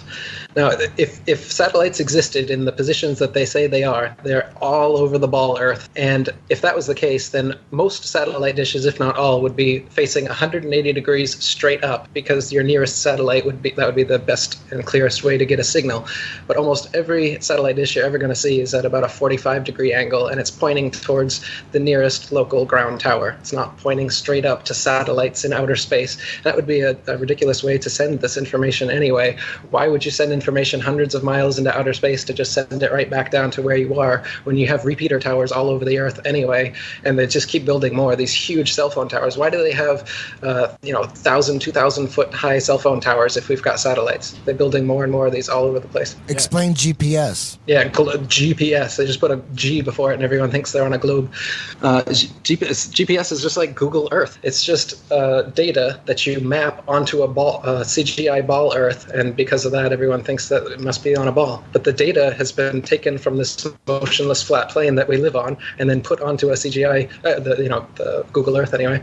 And GPS, yeah, same idea. They've just taken the actual flat plane we live on and curved it under, and nobody really goes to the extreme southern hemisphere anyway, so they can't determine that the lines of latitude as you go out are actually expanding as they would on a flat plane instead of coming back in as they claim it does on the ball Earth. Yeah, I want to know why if the satellites do exist, right? I don't believe in them, but if they did exist, how come I don't get service when I'm in Hawaii or when I'm in the mountains? Or it's like if it's a satellite, it's going to directly go to you. It's not going to have to go through. But because I feel like because we're in the mountains and stuff, it's not getting the tower-to-tower service. But there should always be service. Are you talking about your phone, Kron? I'm talking about my phone. Your phone comes off radio towers. It's not a satellite. But it comes from a satellite before that, or no? There's supposedly satellite phones, and these satellite phones won't work in places like Kazakhstan where they don't have the infrastructure of ground-based towers to actually send the signal. But if there were 20,000 satellites all over the Earth, they would be over every... I mean, you can see the little CGI map they have of where the satellites supposedly are, and there is one over every single point on the Earth. So every satellite dish should be facing straight up 180 degrees if that's what they were actually sending and receiving signal to and from. So what do you think they're doing with the satellites? They're just they're asking Congress for money for these satellites. They're blowing it up, and the congressmen think they're doing something noble. They're like, yeah, telecommunications, blah, blah, blah. They take the money, they pocket it, they launch a satellite, it falls into the ocean. Like, what do you think's going on? Yeah, that's the same thing the rockets do. Yeah, more ways to swindle your money. Rockets don't go up, up, up, and then pop into the vacuum of outer space like they say they do. You can watch any rocket launch you want to, and you're going to see a parabolic curve, just like anything that you try to shoot up in a straight line. It's not going to infinitely go up and then start to float somewhere. It comes back down, and it makes a parabolic arc. And, of course, all of their rockets do so, and they have to give an excuse for it. And they say that they're going over the curve of the ball Earth. But really, they're just shooting rockets into the ocean and then retrieving them. And you can see them doing that. You think that there's... Any picture of a rocket's the same. You think there's satellites and stuff up in the air that are not outside the dome, that are just inside floating up there, like the space station and stuff like that? Again, the word dome means that we have found that there's some sort of solid barrier out there beyond the Antarctic icing covering us, which we have not found. So I don't know that there's a dome. I don't know that there's a barrier, an edge, or if we live on an infinite plane. So I wouldn't say anything about a dome. All I know is that the Earth is flat and motionless, and they won't allow us to explore Antarctica, so we don't know how the flat, motionless Earth ends, whether there is an edge, a barrier like a dome, or if it's an infinite plane, or if there's other puddles beyond here. Or it's open to speculation right now because they won't let us independently explore it. But what I don't like is a lot of these flat Earth researchers who are coming into this now, some are more genuine than others. A lot of them will say that it's definitely an infinite plane, and they'll name their channel after it. Or they'll say it's definitely a dome, and their whole channel will be about being in an enclosed system, when neither of these people have any evidence that it's either. And so it's disingenuous to state as fact that we live under a dome or that it's an infinite plane or anything like this.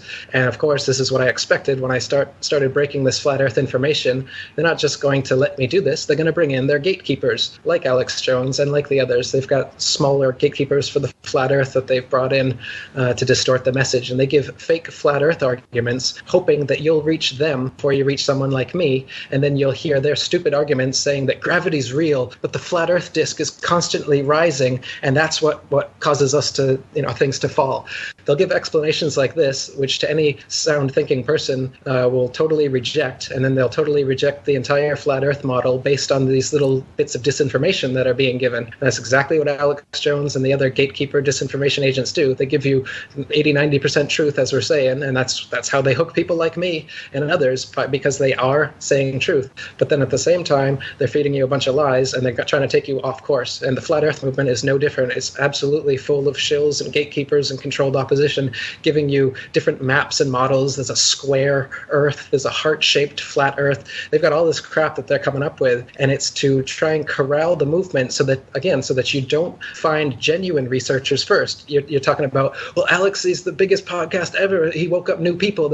Yeah, that's the point. He's a honeypot. They want to bring you into his version of reality. They don't want you to come to someone like me or other genuine people who have gone much further down the rabbit hole. They need to gatekeep you and stop you there. So they tell you the true information to corral you, and then they have their limit that they won't go beyond, which it's completely obvious where Alex's limit is, and you've experienced it yourself, and you'll continue to experience it as this goes on. But who are people we shouldn't listen to as far as flat Earth, in your opinion? Who are the shills? Who are the most obvious ones? Can you say, or will you get sued? What I'll say is we keep really good track of them on IFERS, the International Flat Earth Research Society. We have a group of people, and we keep track of what the various flat earthers are claiming, and then we write it down on the forum so people can see for themselves who is saying what. And you can do experiments for yourself to figure out what's reality and what's disinformation. And the more disinformation these people speak, the more suspicious we are of them, and the more likely we would be to call them a gatekeeper or shill or anything like this. So if you go to ifrs.123.st, there's a whole section on there just for that, showing people that we think are genuine and not so genuine based on the information that they've been giving. What about, okay, you don't want to drop any shill names, but what about guys that we can trust, in your opinion? Who are some names? Same thing. We can't say? We keep. I mean, anything that's on there are people and videos and information that we've found reliable. So if you go to IFRS, all the people that are on there, all their videos that we recommend there, you'll find a bunch of different. And there's more popping up all the time, which is great. Which is what I want, by the way. I don't want to be the flat Earth figurehead, and I don't want these other disinformation agents to come in and take it over either. What I want is a grassroots movement of just all these little channels, just normal people doing your own experiments, making your own flat Earth videos, and that way we'll be able to counteract these figureheads that are popping up. They're having their own shill conference, I call it, Shillfest 2017 in North Carolina, and all of their main disinformation flat Earth people are all speaking at that, and they're turning it into this big money grab event where it's really expensive for tickets, and they're selling all these items and turning it into this like flat Earth franchise or whatever, and all the heroes, they even have like special tickets you can buy to have like private time with some of these people.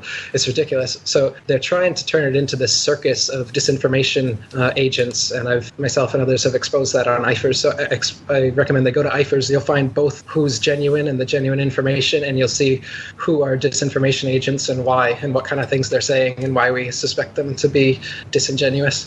Okay, now we're going to play a little clip here. I wanted to play this live. It's the head of NASA asking Congress for money to check this out. Did you cue it to the part that I said? That is in space technology. For a new, diverse generation of astronauts that will blaze a trail to Mars. We don't have everything that we need to get humans to Mars.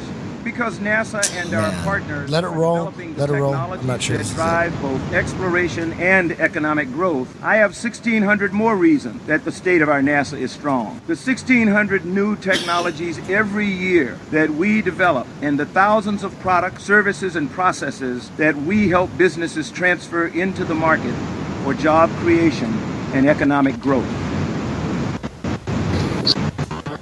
All right, you know what? That's not it. That wasn't it. I'm sorry.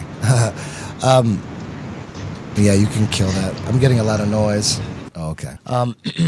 Now, a little off topic here. Another conspiracy theory that's blowing my mind is nuclear bombs and the timeline of when they were theorized and then when they actually complete. I mean, because it was a theory at first, right? The theory was something like this: man, if we could split an atom, it'll cause critical mass, and the explosion will be, like 1,000 times greater than a regular bomb. If we could just split that atom inside of a bomb, it'll cause a chain reaction, critical mass, and it was a theory for a long time. They put a lot of money into it. The Manhattan Project, thousands of scientists trying to figure out a way to split that atom. They were working on it, and it seems like they never figured it out, right?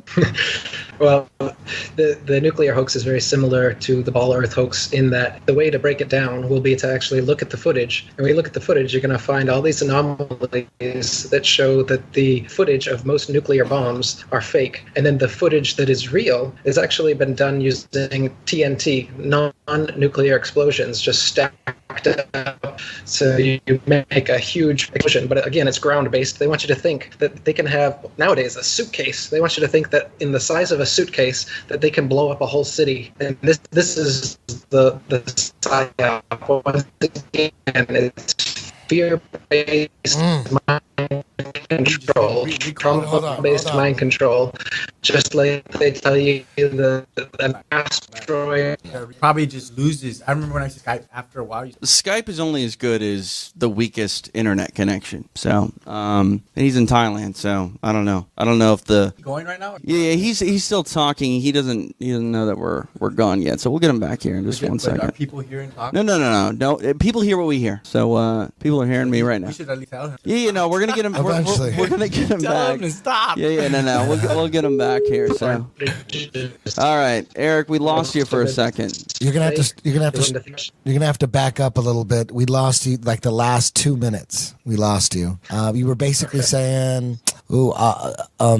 how when everyone is brought up looking at those nuclear. Yeah, it was about the nuclear. Those nuclear bombs going off, and you see like some kind of hurricane red radiation wind sweeping through like a town and taking down buildings and shit. And doesn't it seem like it's fake looking back at it now? Like, who's filming that? Yeah, Someone how filmed? come the camera didn't get destroyed? Exactly. Who filmed that? It looks like, and then you find out about, I don't know if you know about this, Eric, you probably do, but Lookout Mountain Laboratories in Hollywood. It's back in the 50s, top secret Air Force intelligence base. It was a movie studio right in Laurel Canyon, right there in Hollywood, a movie studio that was way more advanced than any other movie studio. It was the highest, it was the best movie studio on the planet, and it was top secret, and they said that's where they edited nuclear bomb footage. And like, why would you need some top secret? I guess the top secret thing because of nuclear, but why would you need this super sophisticated movie studio to do that? And then it got declassified like in the 90s, and then it came out. Yeah, this was a top secret Air Force intelligence facility right there in Laurel Canyon, and Jared Leto lives in it now, which is weird. He lives there.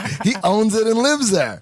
And that's where they use this place to edit nuclear bomb footage. Now when you go back and look at that footage, you're like, damn, they made this shit here. It looks fake as fuck, right, Eric? Absolutely. It looks totally fake. You can see the trees being supposedly blown over are clearly models, and then they cut back to an actual forest, and then they go back to the broken model.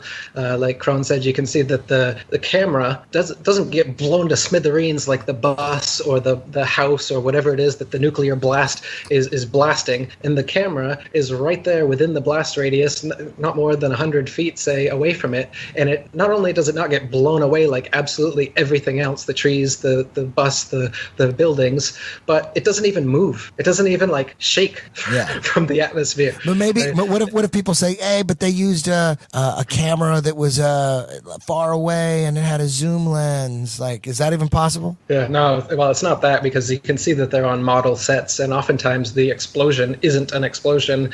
They've used some sort of plasma effect, and they've also done effects using filters on the sunrise, and they use a fast-forwarded sunrise with filters, and they call it a nuclear blast on the horizon. They've even done stuff like this.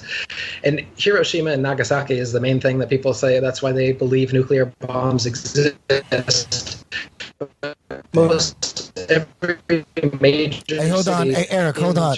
Eric, hold on real quick. Are you doing it again? Yeah. You're gonna I keep doing it. Did he stop? Hold on, Eric.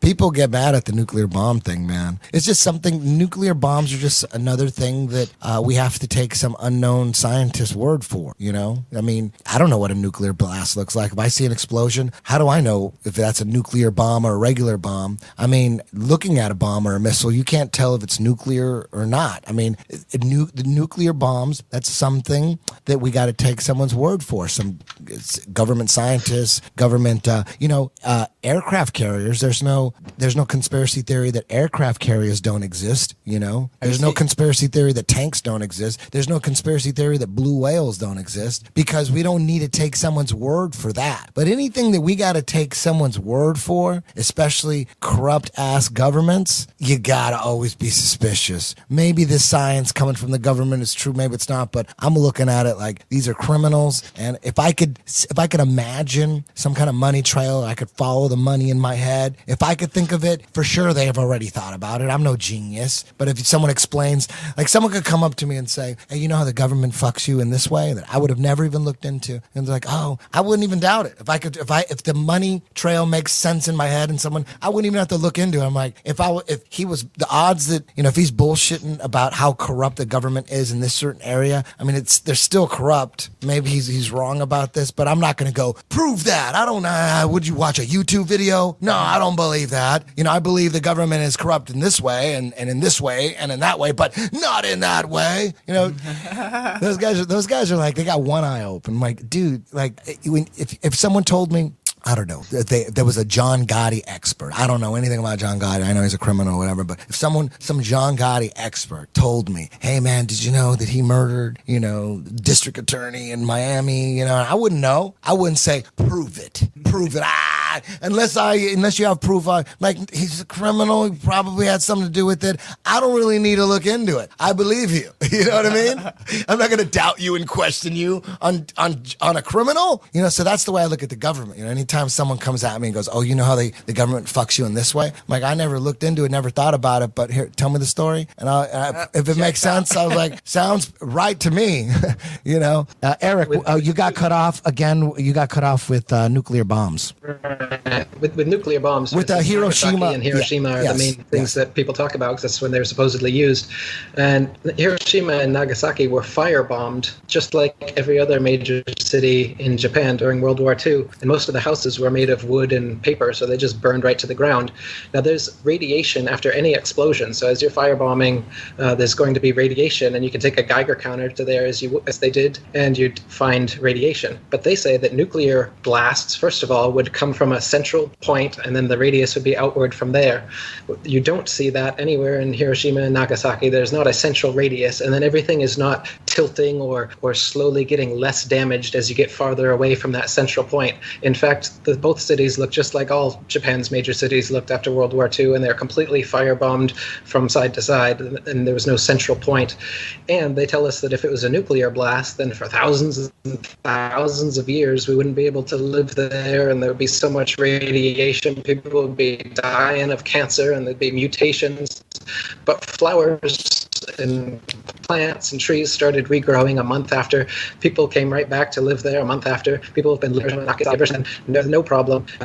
The idea that nukes were dropped there is, again, the only reason they did those was as a propaganda piece so that you actually thought that they existed. Why hasn't anyone, supposedly all of these dictators all over the place are getting these nukes and stuff, why hasn't anyone set one off, right?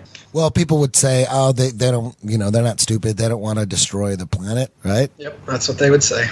Yeah, and the crazy thing is there's always it's a great excuse to invade a country. All you got to say is, hey, man, we got some intelligence that says this motherfucker trying to build a bomb. We got to go in there and get those weapons of mass destruction. It's perfect. The fact that... You got it. So the only two countries left in the world right now that don't have a Rothschild central bank system are Iran and North Korea. And these are the two countries that all you ever hear about is they're building nuclear weapons, they're going to get nukes.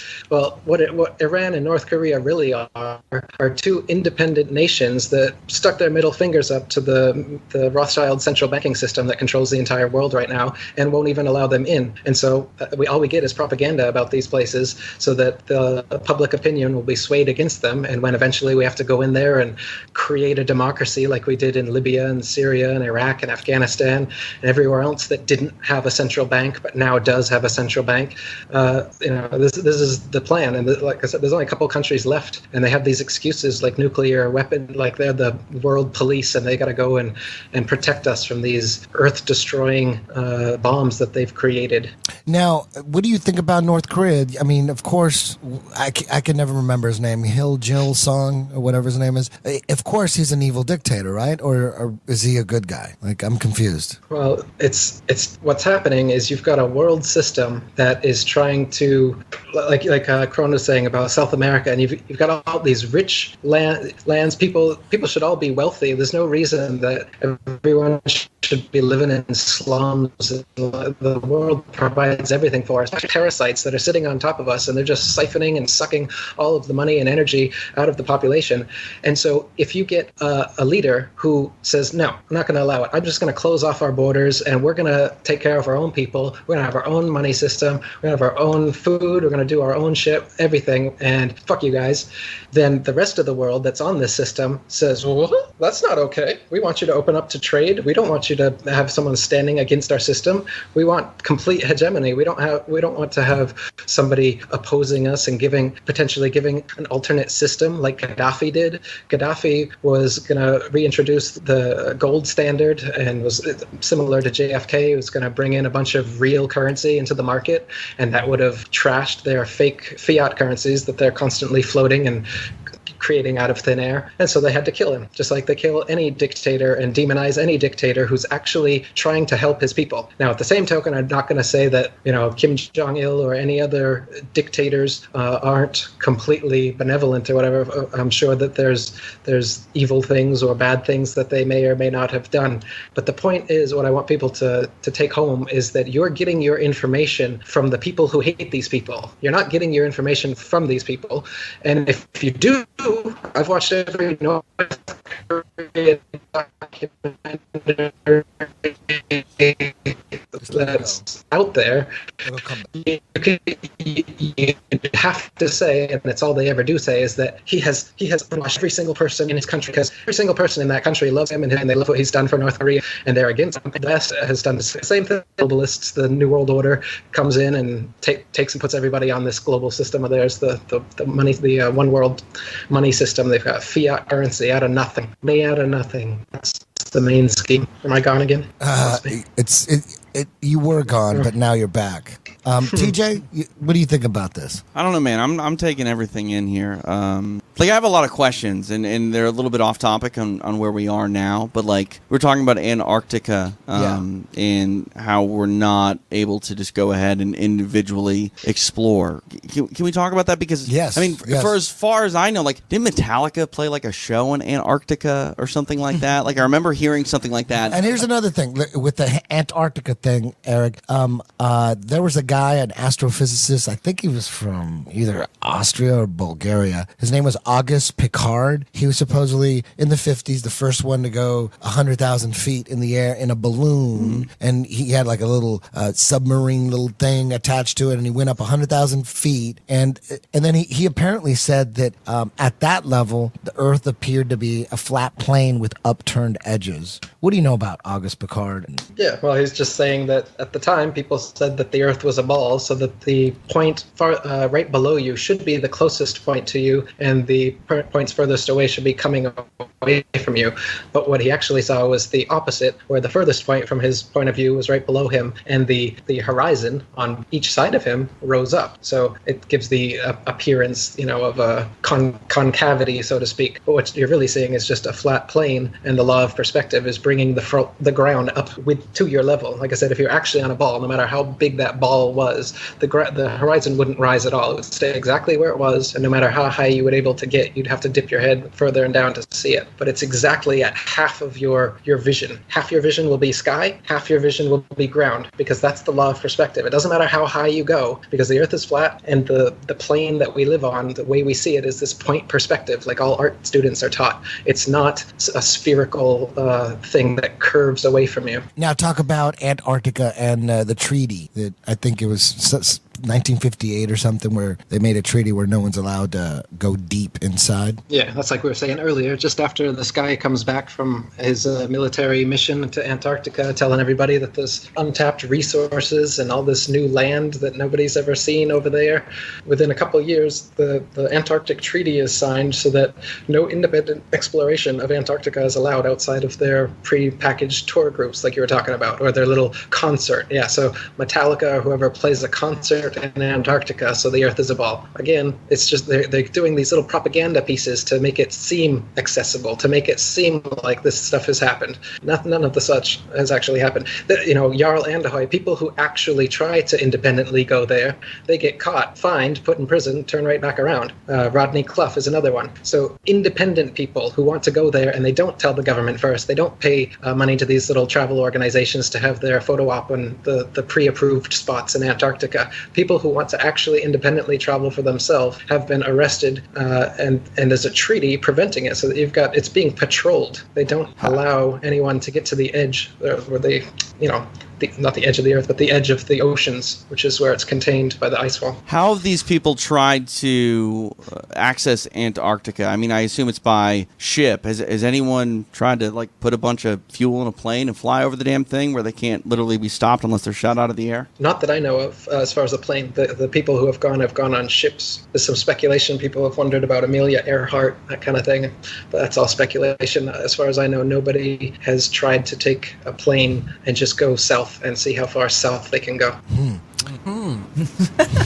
South Pole. Now, Man, shit. Boom. I'm convinced. Yeah. I was convinced before I came on this show. I just came on the show. I had some questions. And I'm really here just to to let people know that if you think the earth is flat and you feel the earth is flat, go with your intuition. Don't think everybody else is going to think that you're crazy, because who gives a shit what everybody else thinks? Now, what do you say about those guys that say, well, what about all the scientists from all, over the last 100 years, all the astrophysicists, all of them, all the astronomers and all the science and all the great minds, they all believe the earth is round. Not Tesla.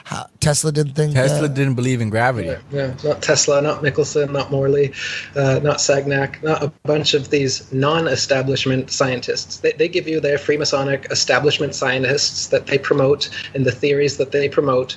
And then there's many, many, many other scientists with competing alternate theories who never get promoted, who you've never heard of, but who have actually proven, for instance, that the earth is motionless. You've probably never heard of George Airy or Airy's failure or Sagnac's experiment or Michelson-Morley, but they'll tell you all day about relativity theory, which came because of those conclusive experiments. Michelson, Morley, Sagnac, Airy, they performed experiments that proved that the earth is not moving.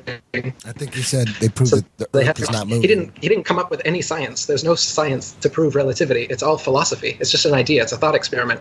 But actual science, actual experiments like Airy's failure and the Michelson-Morley experiment have been performed to show that the earth is motionless. But they have, and there's nothing they can do about that except for censor it and then promote an alternate. You know what? I think, shit, we got to do a part two. This is just ridiculous. An alternate philosophy like relativity. Hey, Eric, man, the connection is so bad. You're just cutting out so much. I think it's getting hard to listen to. We just have a real bad connection. Are you down to do a part two and do this again once we figure out? I don't know what we got to do to get a clear signal. Let me just ask Eric a question. Eric, are you hardwired into an internet connection? No, I'm not. I think that is the next step. If we do this again, get them hardwired in. Internet's good here. So, the fact is we're going halfway around the world or across, maybe across. Or that's not what it is. Around right. Shit. So, halfway across the world for the benefit of you guys. And, if we can get so that. You think on his end he needs it could be any number of things, but I did a speed test here and it looks good. So, we'll figure it out. Maybe next time we only do audio or is there a way maybe next time we only do audio if that's him. more I can call the man, so we got the ability to do that too. Can we do that right now? We can do it on Skype. Yeah. Do you want to take a minute? Hey Eric, can we connect you just with audio? Do you mind? And we can keep going? Do you think it'll still work? Yeah, let's try it. We got nothing to lose, so I'll disconnect from Eric quick. It's just going to go on the YouTube video from audio, and then he's just not going to be visual, but we're going to be visual? Correct. Yeah. We'll see if it gets any better here. Look at his little picture on Skype. Yeah, he's gone now, but yeah. Yeah. All right, Eric, you there? That was killing me. Yeah, right when you get good, you're like, it just stabs me in the heart. Hey, Eric? Yeah, see, I just think it's his connection, unfortunately. Even he's audio? calling right now. He's calling right now. Look at that. Can you hear me? Yeah, yep. Can you hear me? I can hear. We can hear you now. What about now? Hello. Can you hear me now? I can hear you now. Can you hear me now? See, there's a bit of a delay. That's way better. Well, let me as long as it's not cutting out, I don't give a shit. Right, Eric. What color is a fire truck? Red. Perfect. That's not that bad of a delay. Yeah. So we're good. Okay. Continue as normal. Okay. What were you talking about last? I was just talking about how they censor non-establishment science and scientists, and then they promote their Freemasons and their establishment science like Einstein. So you never heard of Michelson, Morley, Gale, Sagnac, Airy, and their experiments, which proved that the Earth is motionless. But you have heard of Einstein, who philosophically said it's not motionless and that you can't figure out whether it is or not. So they give you their little scientific heroes, and then they censor and suppress all the other scientists who are saying the opposite things. I mean, just like the flat Earth. I mean, did you know that there's flat Earth books that have existed for hundreds of years? There's excellent flat Earth books, dozens of them that came out at the end of the 1800s. Yeah, Nobody taught you that. You were talking about that at the top of the podcast, where there was a resurgence and in the 1800s, there was a flat Earth revival, and there was books. Talk about those guys. Like, who were those dudes that were writing those books? The main guy was Samuel Rowbotham, and he just did a bunch of experiments for over 30 years, wrote a bunch of books, and did lectures all over Europe talking about the flat Earth and exposing the heliocentric theory. He wrote a book called Zetetic Astronomy. William Carpenter wrote a book called 100 Proofs the Earth is Not a Globe. What year was that? That was also late 1800s, around 1890s. The Rowbotham book was first published in the 1860s. He did experiments over water, seeing if water was convex or flat, used theodolites, telescopes, flags, spirit levels, sextants, used different instruments to record that the supposed curvature of a ball Earth, 25,000 miles in circumference, should be 8 inches per mile when you square the mile. So spherical trigonometry, as you drop off on a ball, the drop gets bigger and bigger as you go. So in, say, a 6-mile channel at the Bedford level where he did some experiments, depending on where you measure the curve from, that would make a 6-foot-high dip in a 6-foot-high peak and 6-foot dips on either end. Or if you measure from here, it would be 16 feet going down. And he did different experiments to show that there's not even an inch of curvature. So, I mean, and there's many experiments that have been done since then to prove that, the curvature would be visible at sea level even. You go to the beach and you see totally flat beach horizon and you think, well, the Earth's just really big. I wouldn't be able to see it. But you can see from the left side of your periphery as far as you can go to the right side of your periphery as far as you can go, which is actually at least twice as far as the horizon is straight in front of you, which they tell you is the curve of the ball Earth. So that's another way you can know that it's not the curve of the ball Earth, because you can see right and left of you twice the distance, and that's not curving away. So how could half that distance supposedly be curving away?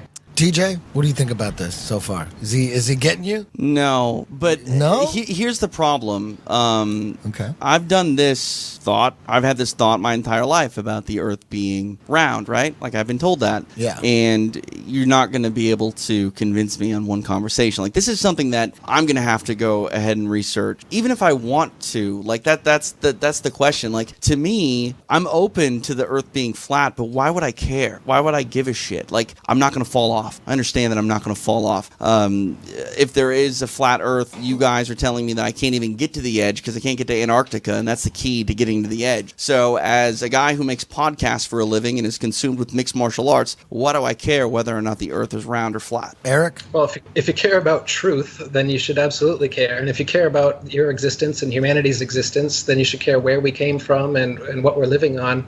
And like I said, it's the biggest lie possible. So when I hear this all the time too, people say, what does it matter if it's flat or a triangle or a square? I don't care what shape the Earth is that I'm living on. What a waste of time. Yeah, it's not about the shape. It's about the lie. It's about the fact that we've been lied to for 500 years and we're still being lied to, and they're fleecing us of money and they're fleecing us of our actual purpose here on Earth and where we come from. Do you think that you came from a big bang explosion accident of matter and then humanity and consciousness and life just randomly somehow evolved out of that explosion? Is that the cosmology that you've chosen to believe in? If it is, then it's very important, because that's absolute nonsense, and you've chosen to believe in a metaphysics and a physics, which are fairy tales. And if you don't think that's important, I don't understand you. I don't understand how you could think that that is not important to know the truth of the Earth, where we live on and where we've come from. Sure. No, I can understand that. But my thing is this is something that, again, this is all relatively new to me. Like, I haven't put a lot of thought into this, and why would I ever really think about it? Now, you can say you want to know the truth. Sure. And I agree. We've been lied to about a lot of things over the years. Is it chemtrails? Is it the Earth being flat? Is it all sorts of conspiracy theories, for sure. Like, those are interesting to me. I don't mind looking into them and having those conversations. I'm just curious when it comes to this, like, again, how does it affect me? Sure, globally, in the grand scheme of things, why am I here? How did I get here? Yes, I understand questioning those things. I mean, it's the same thing as religion. You can have that same sort of internal questioning, and I think, for the most part, if you just look at religion, I think a lot of people change their ideas on religion over their lives. lives. I think a lot of people that are atheists, for example, are atheists young, but as they get closer to death, all of a sudden they start to think a little bit more about, okay, maybe there is an afterlife, probably because they're closer to death and they want there to be a continuation of life. So they're more open to the idea. Again, this flat Earth stuff is relatively new to me. I'm curious about the solar system. What does this mean for the solar system that I believe in? Is the moon not a round ball? Sure looks like it in the sky. Is Saturn, Jupiter, Mars, all of that stuff? Is that, It's all a lie, buddy. It took me a while too. Maybe it is. Maybe it is. But Eric, there's a documentary called The Principle. Have you seen this? Another controlled opposition. Yes. Oh really? Because in that documentary, they talked about the cosmic microwave background. It's like a snapshot of the universe, and they did it once in 2006, and then they did it again, I think, 2013. And they basically said that the stars are rotating around us, and we are the center of the universe, according to their science. So you think that's controlled opposition? What do you think that's about? Yeah, what you just said is true. Just like all controlled opposition, they have to mix in the truth with the lies. So their version of the truth is that we live in a geocentric system, which is true, but it's a geocentric ball Earth, spinning ball Earth. So they're just, again, what a gatekeeper does, and the principle didn't exist 10 years ago or 20 years ago because it didn't need to, but it does need to exist now. And this is what they do when someone like me runs the gauntlet of conspiracy truth. They have to set up the gatekeepers to corral people to not continue on and go as far as someone like me goes with it. So with the principle, they know that people have been talking about geocentrism and flat Earth, so they whipped up a documentary saying that, oh yeah, it is geocentric, but it's a spinning ball. So don't stick on the spinning ball. The moon landing is real. We've been to Mars. There's billions upon billions of planets. The solar system, all that's real. But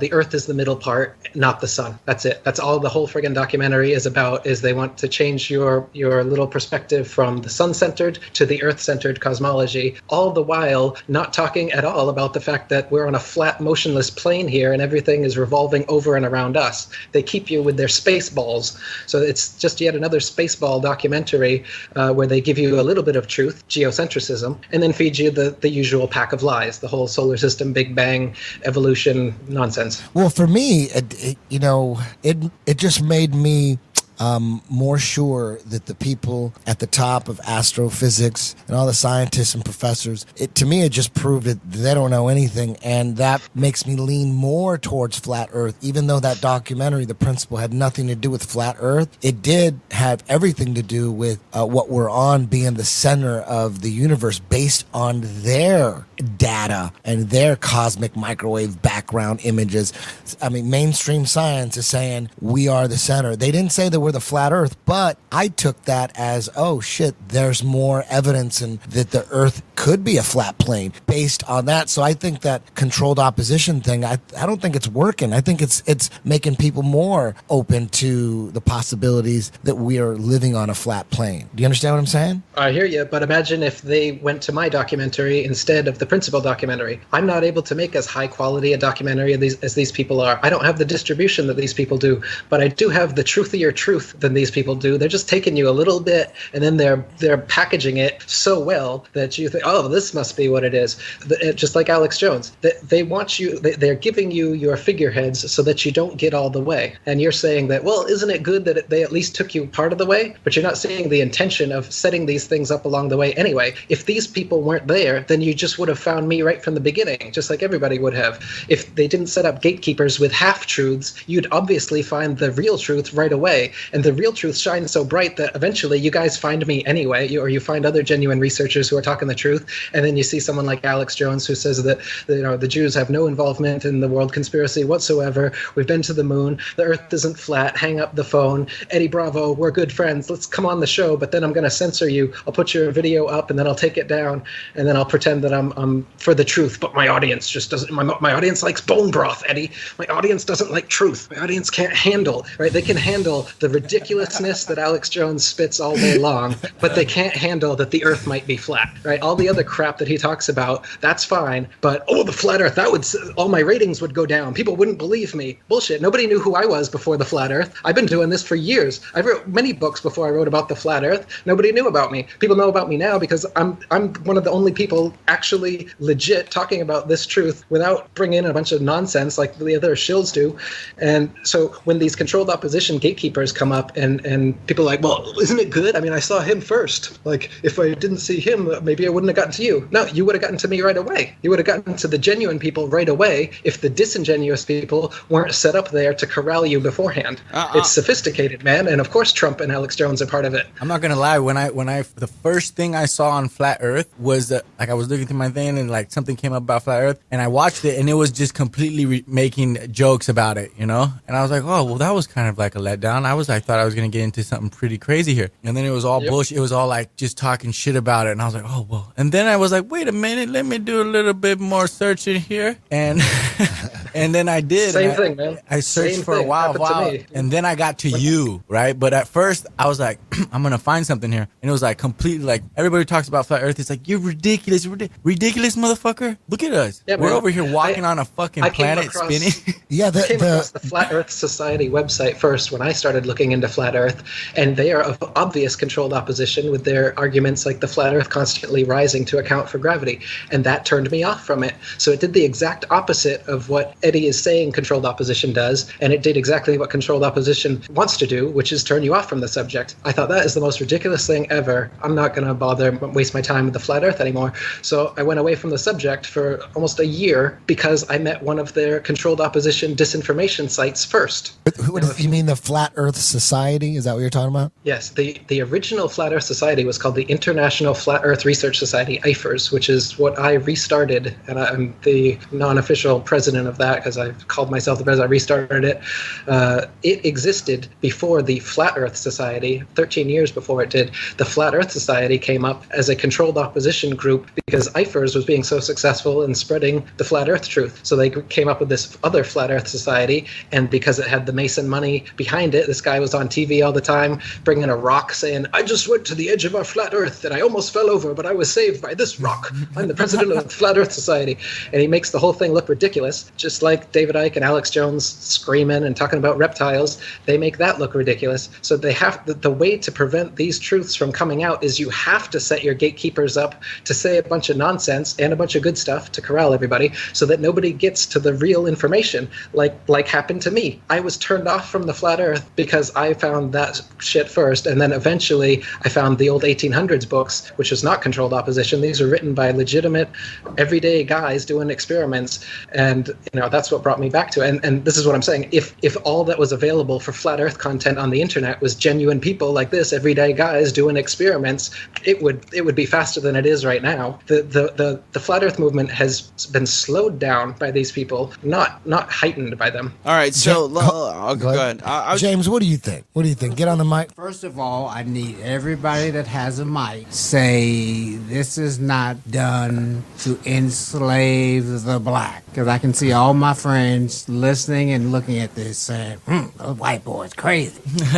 They just trying to enslave us. Really, like flat Earth is to enslave black people? Yeah, that's what they're going to say. You think so? I think who's going to say that? Your friends? Yes.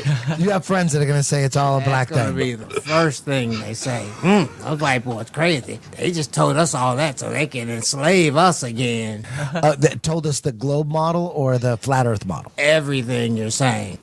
Okay. Because they think it's so like pulling the rug from their belief. So you think black people would the black people would most likely believe in the flat Earth or the ball Earth? What do you think now? Now that all this is out, going to look at you guys and it's like pulling the rug from everything they've been taught. And they go, I'm not white. Well, I'm not you're white not too. Dark skin. I'm Mexican, man. I'm darker We're so than not white. I didn't say my Mexican. Okay. I said my black.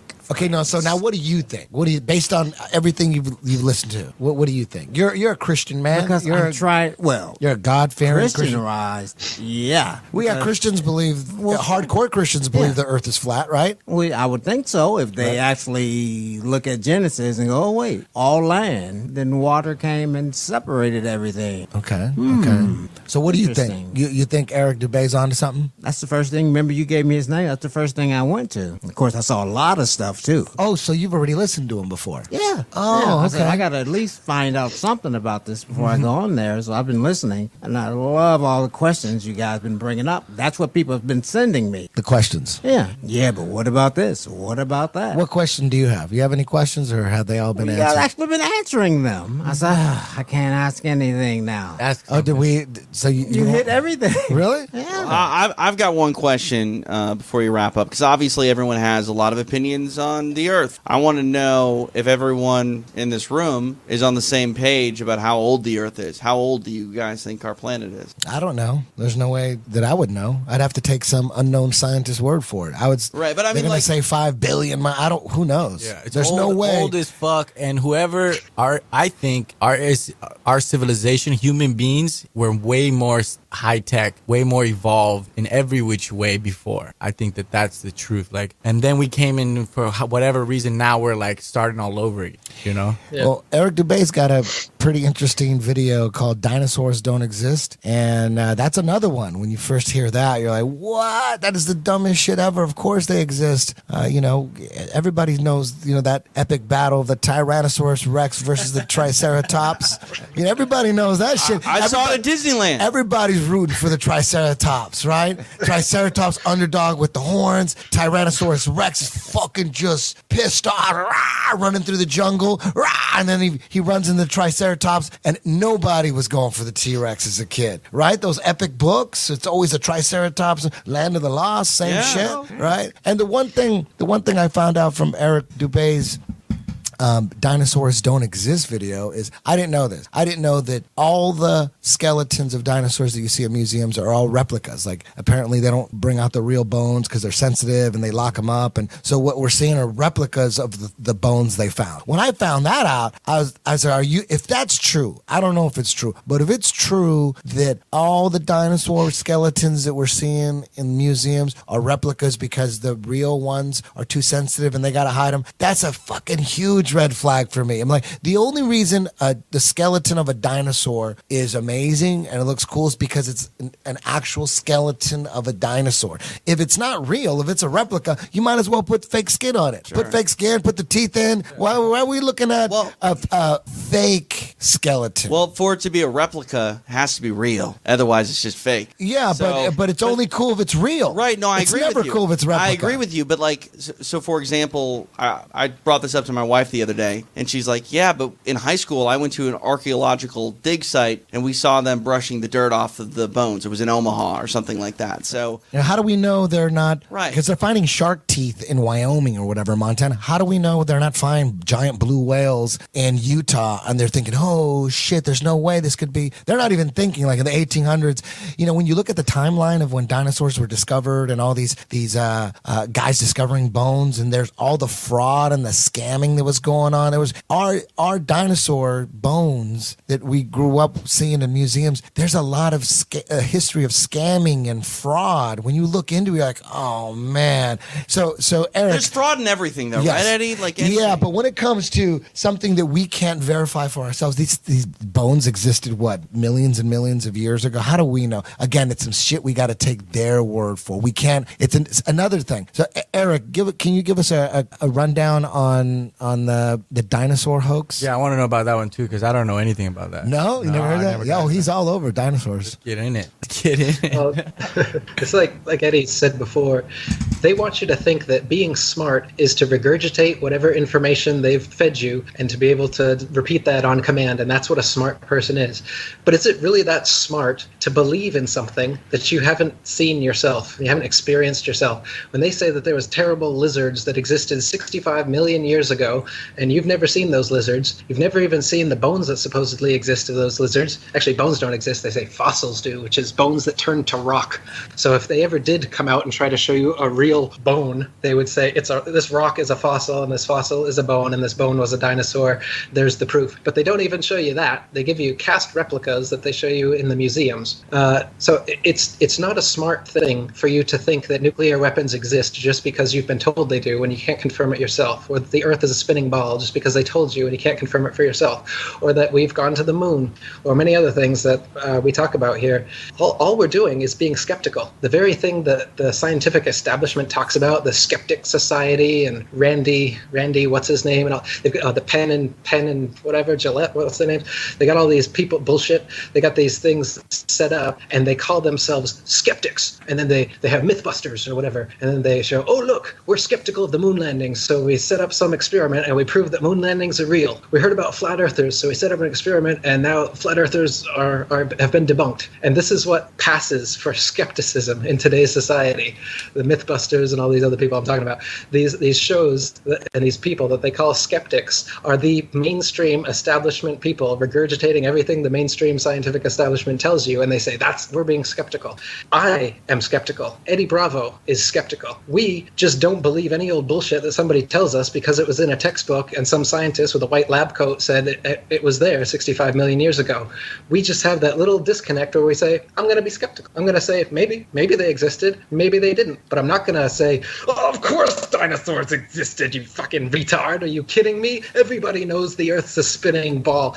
And this is what's been propagandized into your heads, is to react this way. Whenever someone is skeptical about something that you have no evidence for, you've been taught to ridicule that person and act like being skeptical is a sin. And so mine just began with that, my skepticism of the dinosaurs. And then I looked into the actual history of it. That's ridiculous. Nobody had ever discovered a dinosaur until the mid-1800s, when Darwin's grandfather and Darwin himself were coming out with their evolution bullshit. They needed ape-man transitional species and dinosaurs to fit the link between swimming reptiles and land reptiles and flying reptiles. Now they're trying to say that they've discovered bird dinosaurs, and there's feathers that have lasted for millions of years, and so now we know that birds came from dinosaurs. But nobody in all of history throughout the world had ever dug up and saved a dinosaur bone until the mid-1800s, when they needed it for their evolution theory.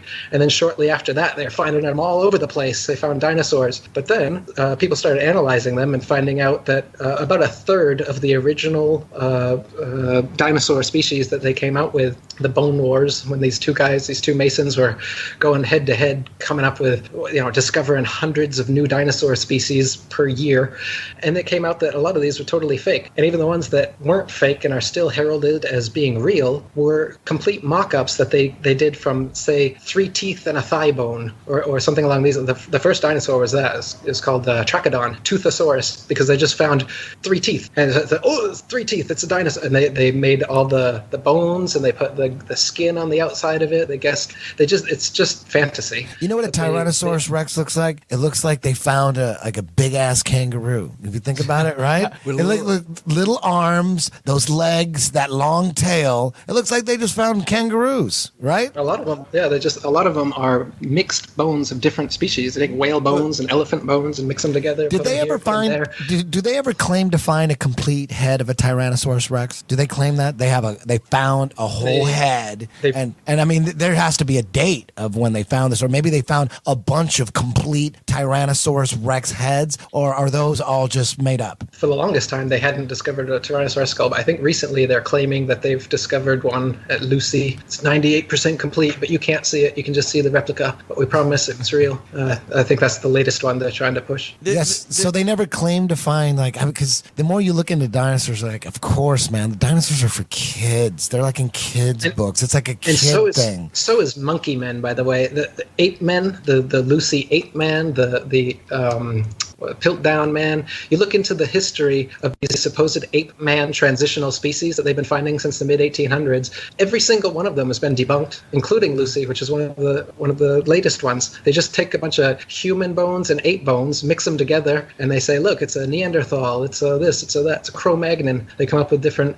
classifications for them, and then put them on a little thing that you've all seen since you're 5 years old, a little monkey, and then you, and a bunch of nonsense in between. There's a million questions that I got going through my head right now. Go for it. But I'm looking at YouTube, and some people chatting bring up some good points. And Eric a moment ago said that questioning things is like a sin. You're sort of chastised for it. And I think that no one will ever really question you questioning things and criticize you for doing it. It's those that can't do it in a rational state of mind, those that get a little bit animated. Like Alex Jones gets criticized because he gets so animated and so crazy. And, you know, like I watched the Rogan show that you guys did, and do I respect Alex Jones more? Yeah, absolutely. Because when he's calm, when he's collected and cool and comfortable and not so, I mean, not that he's not passionate, but when he can control his passion, like he makes some sense, okay? I'm not going to say that he's right. I'm not going to say that he's right about everything, but he brings up a lot of things that ends up being true or plausible, or at least when he says it in a clear way with complete sentences and isn't throwing his hands up in the air and turning red in the face, it makes a bit more sense. So I think that like conspiracy theorists tend to get a bad rap when they go a little bit ham, you know. But another thing that I want to talk about, the dinosaur conversation, is you say that it's, you know, they find, you know, a whale and a whale's tooth and a jawbone or whatever, and then they just assemble it. Like, we do have DNA, right? Like, can we check the DNA of these bones and see if it is that of a whale, or how does that? Eric's laughing. Like, I'm not trying to like poke holes. I'm just asking questions. No, I'm laughing because it's you're just giving another thing that you can't confirm for yourself, that you have to take someone else's word for, and you're like, oh, well, if somebody in a white lab coat says that this is the DNA of a dinosaur, then I guess I'll believe him. But that's not being skeptical. I don't believe DNA evidence, just like I don't believe radiocarbon dating to say that, oh, we found a rock and this rock is 2 billion years old because the radiocarbon atoms have decayed at such a rate that we know this. I have no idea how old the Earth is or how old bones are or rocks are, just like we were talking about earlier. I have no idea, and neither do the scientists, but they come up with a bunch of nonsense to make you think that they know what it came from, and then a bunch of non-skeptical people just believe them based on their hearsay. Well, let me ask you this, Eric, then. What do you believe in? Do you believe in anything that anybody's ever told you, or do you only believe in things that you've researched yourself? So that's kind of like a straw man, where you're trying to categorize me as someone that doesn't believe in anything. Not at all. I'm just saying that I accept a lot of things in life, and nobody thinks that there's a aircraft carrier conspiracy theory, because we all know aircraft carriers exist.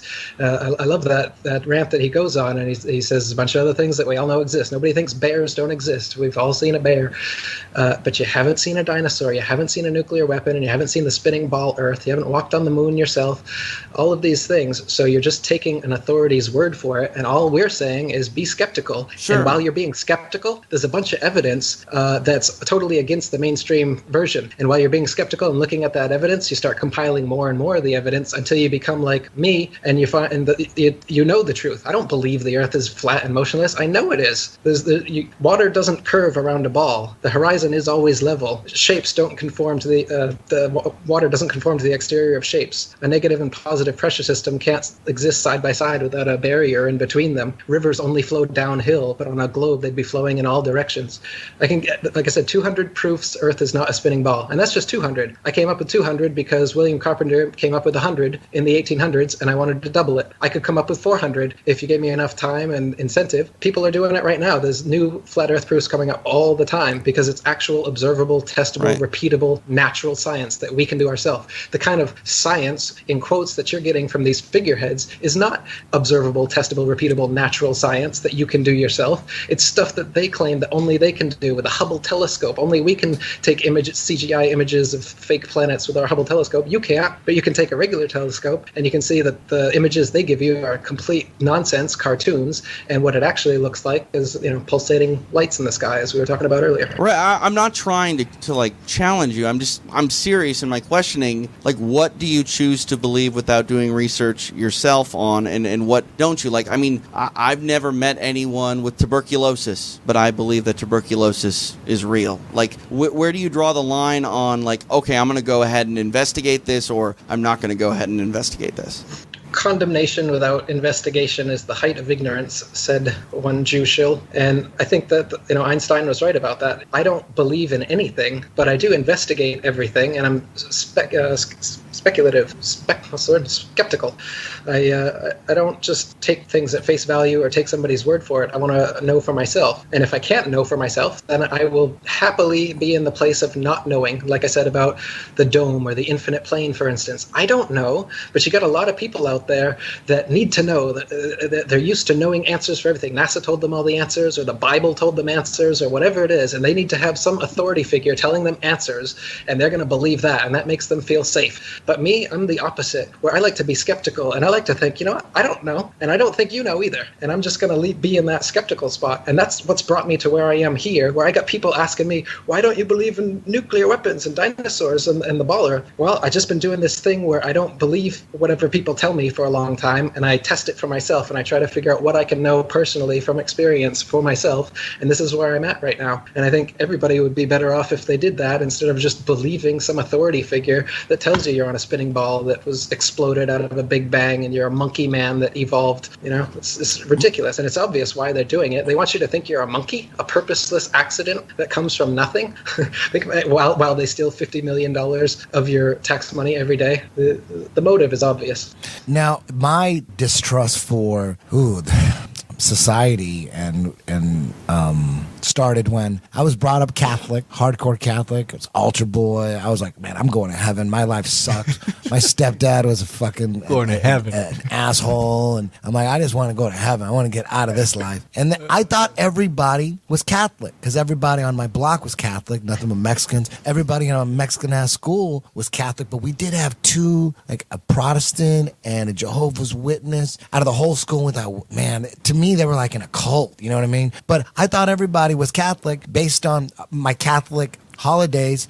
You'd see them on TV. There'd be different strokes, and it'd be the Christmas special or Three's Company, the Halloween special. And it seemed like everybody was Catholic to me. And then at like 11 or 12, I'd start finding out that there's all these different religions and Catholicism. Not everyone's a Catholic, and there's Jews and there's Muslims and there's all these. And right away, I thought, okay, who's right? How do we know we're right? How do we know it? So right away, I just became an atheist. I got into speed metal, started playing drums in bands, writing satanic lyrics. Not because I was satanic, but because I was an atheist and I did it to scare people. Like I would, on my peachy folder, I'd, draw upside down crosses and write some satanic verse from some Slayer song just so the girl next to me in class would trip out on me. You know what I mean? I'd wear like evil shirts and stuff, but I didn't believe it. It was like I was into The Exorcist or something, into horror movies, but it was music.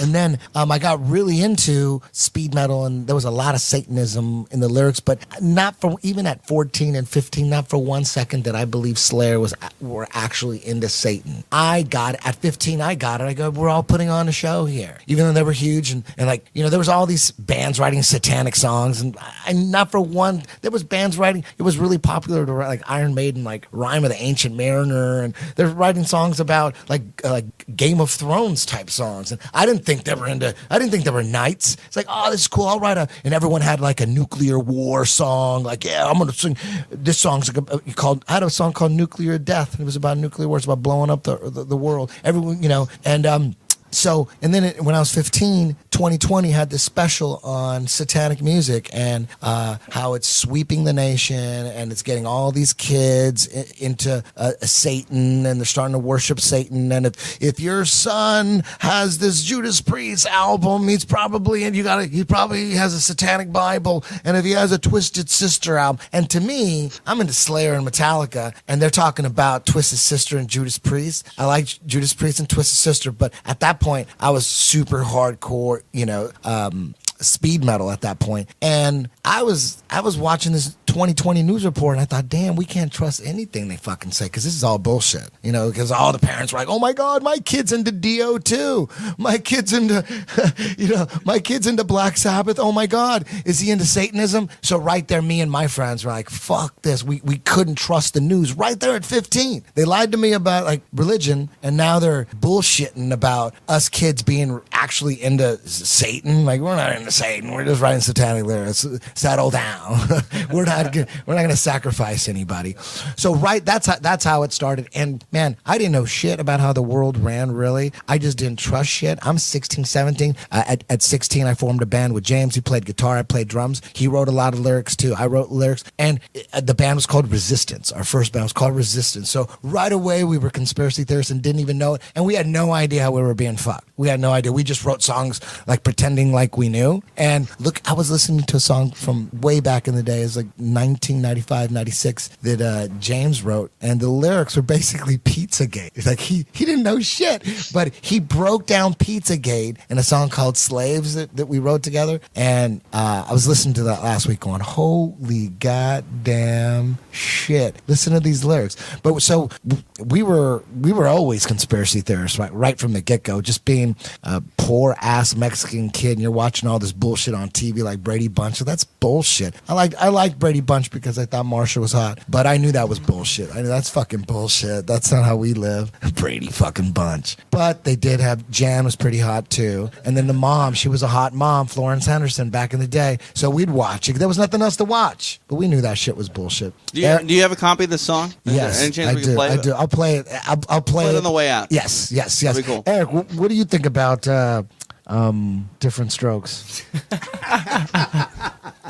Did you ever watch You didn't watch Different Strokes? What about Three's Company? Now, we'll say Three's Company, that's some serious shit. Three's Company, did you ever watch Three's Company? No. Kron? That's before your time. I don't watch TV. You got to go back and watch Three's Company. Three's Company is John Ritter. He's faking being gay so that he could live with two chicks because they're... Is that a movie or a TV show? It's a TV show. Oh, I bet he's heard the song. Oh, man, come on, knock on my door. Come on, knock on my door. They're waiting for you. So it's Suzanne Summers is one of the girls, and Joyce DeWitt, Janet and Chrissy. So he's living with these two hot chicks, and he has to pretend he's gay. Otherwise, the manager will kick him out. So the manager is like, the landlord. He's always like, you gay? The first landlord they had, Mr. Roper, he was totally convinced John Ritter was gay. He was so convinced. He just like thought he was so fruity, so he got away with it. And every now and then he would almost get caught because he was like on a date with a chick, and then Mr. Roper's coming and knocking on the door, and he's got to hide the chick. So he has to always pretend he's gay. But Mr. Roper was always like, yeah, of course he's gay. You know, and it was kind of like an insult. Of course you're gay. Look at you, you fruit. But then they got rid of Mr. Roper and brought in Mr. Furley, Don Knotts. That dude didn't trust John Ritter. He's like, he didn't think he was gay. He thought he was on to him. But I highly recommend that. And they talk about flat Earth too, so you should get on that. I think I saw an episode once 20 years ago. Seriously. Hey, I believe in searching for the truth. I'm fascinated searching for the truth. What some people at night are watching boxing and kickboxing and MMA. I'm just trying to figure out the truth, sifting through YouTube videos. The funny thing is I got guys talking shit on me for getting on YouTube and watching documentaries, and then they'll send me a debunk video from YouTube. And I'm like, bro, that's YouTube. And they'll say, not all YouTube videos are created equal. I'm like, you are trying to debunk YouTube videos with YouTube videos? Don't you see what's wrong with that? It doesn't make any sense. YouTube's not research. You didn't know? Yeah. You got to go to the library. Yeah. You got to go to the library. Unless...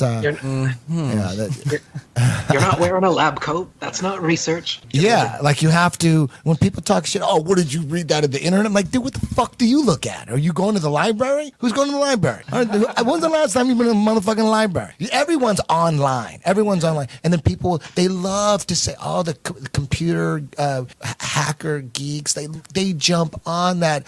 Hey, did you hear that scientists said that we're in a computer simulation? This could all be a computer simulation. And everyone is like, yeah. Everybody's fucking. I saw that movie. Everybody's into it. It's the Matrix. Everyone's like, yes, that's it. We're a fucking. But then you talk about flat Earth, like, you're a fucking retard. Hey, honestly, the same people. Honestly, though, think about this. If bandwidth hadn't improved, none of this would have taken off. Seriously, because if you were on 56K modems, you're not renting these movies from the video store. Like, nobody is doing the research or getting access to the research that you would need internet to make. Yeah, I mean, if you're going to go ahead and really be a flat earther, like, you got to watch Eric Dubay's work. You got to do all that stuff. You got to read. You got to find this stuff. And, you know, odds are you're not doing that, you know, dialing into America Online and, you know, doing all that nonsense. There was a paleontologist on Joe Rogan's podcast. He had a green beard, but he hates Eric Dubay. Oh, I saw this. The one thing that he said he was like, dude, we're living in a fucking amazing point in time. All the world's knowledge, dude, you can get it on your watch. If you have an iPhone watch, it's all right there. They're like fascinated with all the world's information on a watch. And then you bring up some controversial shit that goes against his beliefs. Where'd you find that on the internet? I'm like, wait a minute, didn't you have all the world's knowledge on you? What is your phone connected to? Like a direct line into the library or something? That dude wants to destroy Eric. He wanted to take a base. To wait outside with a baseball bat if I was ever on Joe's show. And Joe's like, whoa, man, you want like physical violence on the guy? Wouldn't you want to just sit down and talk to him? And he's like, no. And the reason is because he's a paleontologist, which are these people who get paid for lying about this stuff. So I'm exposing what he's lying about, and his job will be null and void once the information that I'm exposing gets out. So he's pissed off because his cushy day job is about to go bye-bye once the dinosaur hoax He doesn't have a job. He's a bartender.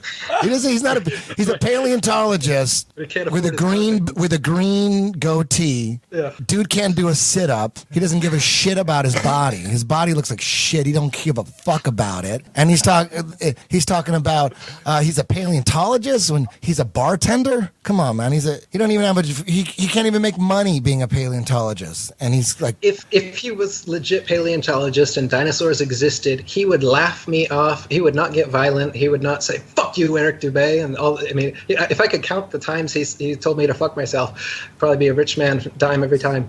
He was pissed and wanting violence and not wanting a discussion. That was the point, is that he didn't want a discussion with me, because anything like that would just bring more attention to the information I'm exposing and would put him out of his job and make him known to be the liar that he is. And he's scared of that. And there's a lot of people that are scared of that. And he was bragging about his license plate saying Decepticon. Remember that? He brought that shit up. Who brings up their fucking license plate on a podcast? He gets on Joe Rogan's podcast and somehow he works into the conversation that his license plate says Decepticon, and he's like really proud of it. Like, what kind of dumbass does that? He just wants to be recognized in traffic.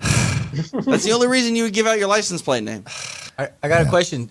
Eddie, now that you maybe don't believe in planets, what are you going to do about 10th Planet Jiu-Jitsu? You can't play both sides of the table. Hey, I'm glad you asked.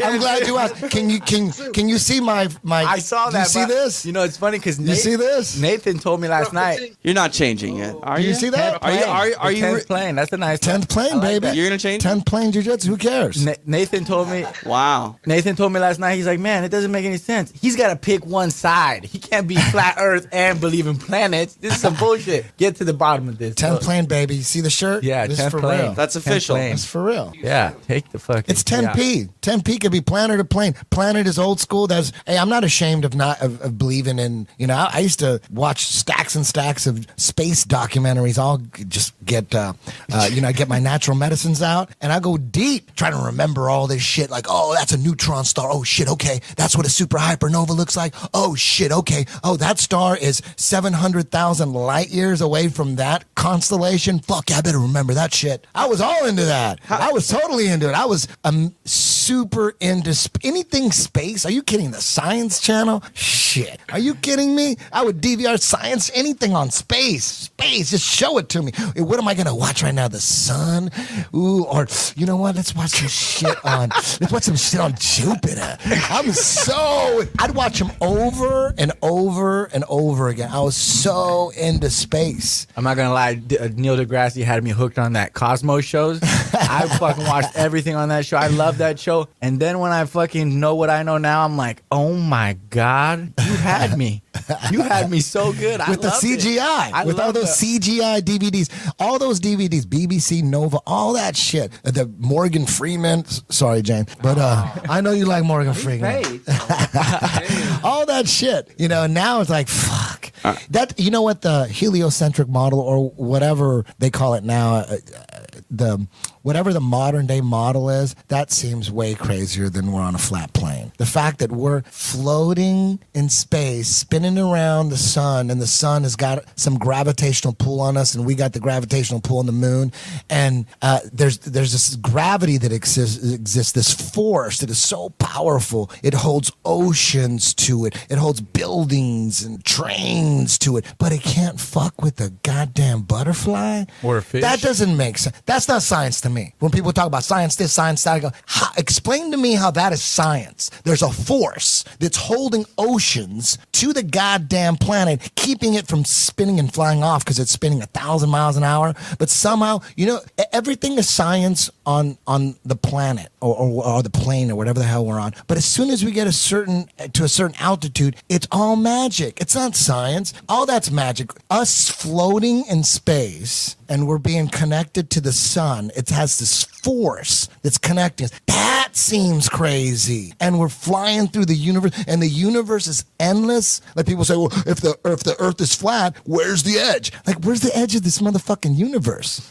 It's infinite. Yeah. Oh, yeah. Right. Maybe the plane's infinite. I don't know. Sure. If there has to be an edge to the plane, there has to be an edge to the universe. I mean, and the big. And you look back at it, the Big Bang Theory. We're gonna go on that. Something fucking exploded, and then that's how we started. Something motherfucking exploded, and then we're here. Come on. To get all like crazy, whatever the secrets of the universe are, I'm a human being where everything has a beginning, middle, and an end. So I therefore have to think that everything has a beginning, middle, and an end. But in the grand scheme of things, just to think about the beginning, something always had to have just been, right? Like something can't create something. Something can't, like a cause and effect. Like there has to always be a cause. Therefore, there always has to be a present. Or does that make sense? Like, yeah, I get it. Hey, man, I was violent when people brought up Flat Earth to me, man. I was fucking pissed. I go, I'm trying to fucking get Tower 7 out, and you're coming at me with this fucking Flat Earth bullshit. Have you fully accepted it yet? Because I'm looking at that 10th plane shirt, and that Earth sure looks round. There, you know what? Until I see pictures of what we're on from space, I'll never know for sure. I'm not sure. Because you know what? When it comes to those experiments where, you know,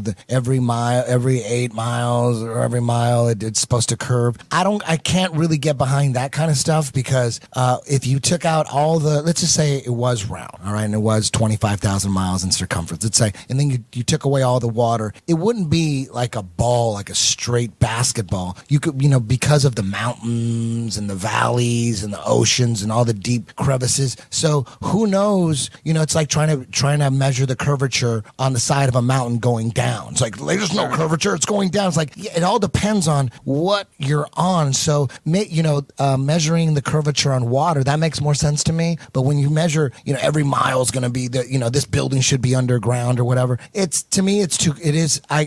fall to the side where it's just too, you can't see it's too close. You need to be far away. So I can't really, buy into that so much. I don't doubt it, you know, that much. I don't know. But when to me, it just always comes back to where are the goddamn pictures of Earth from motherfucking space? Well, you can have all your goddamn experiments. You can have the horizon rising to eye level. I'm down with that. The eye level horizon thing, that makes a lot of sense to me. But where are the motherfucking pictures? Let me stop you for a second because again, I didn't believe you, right? Like I still don't believe it. I think the Earth is round. So with that said, you and I were talking about this podcast earlier this week. So I'm like, all right, I'm going to run to Google and I'm going to Google pictures of Earth because that exists. So if you look over here on my screen, I have it here. This is the one that I pulled up. This is from a Russian satellite, right? Yeah. And I'm looking around and it's interesting to me. It looks real detailed. Doesn't look,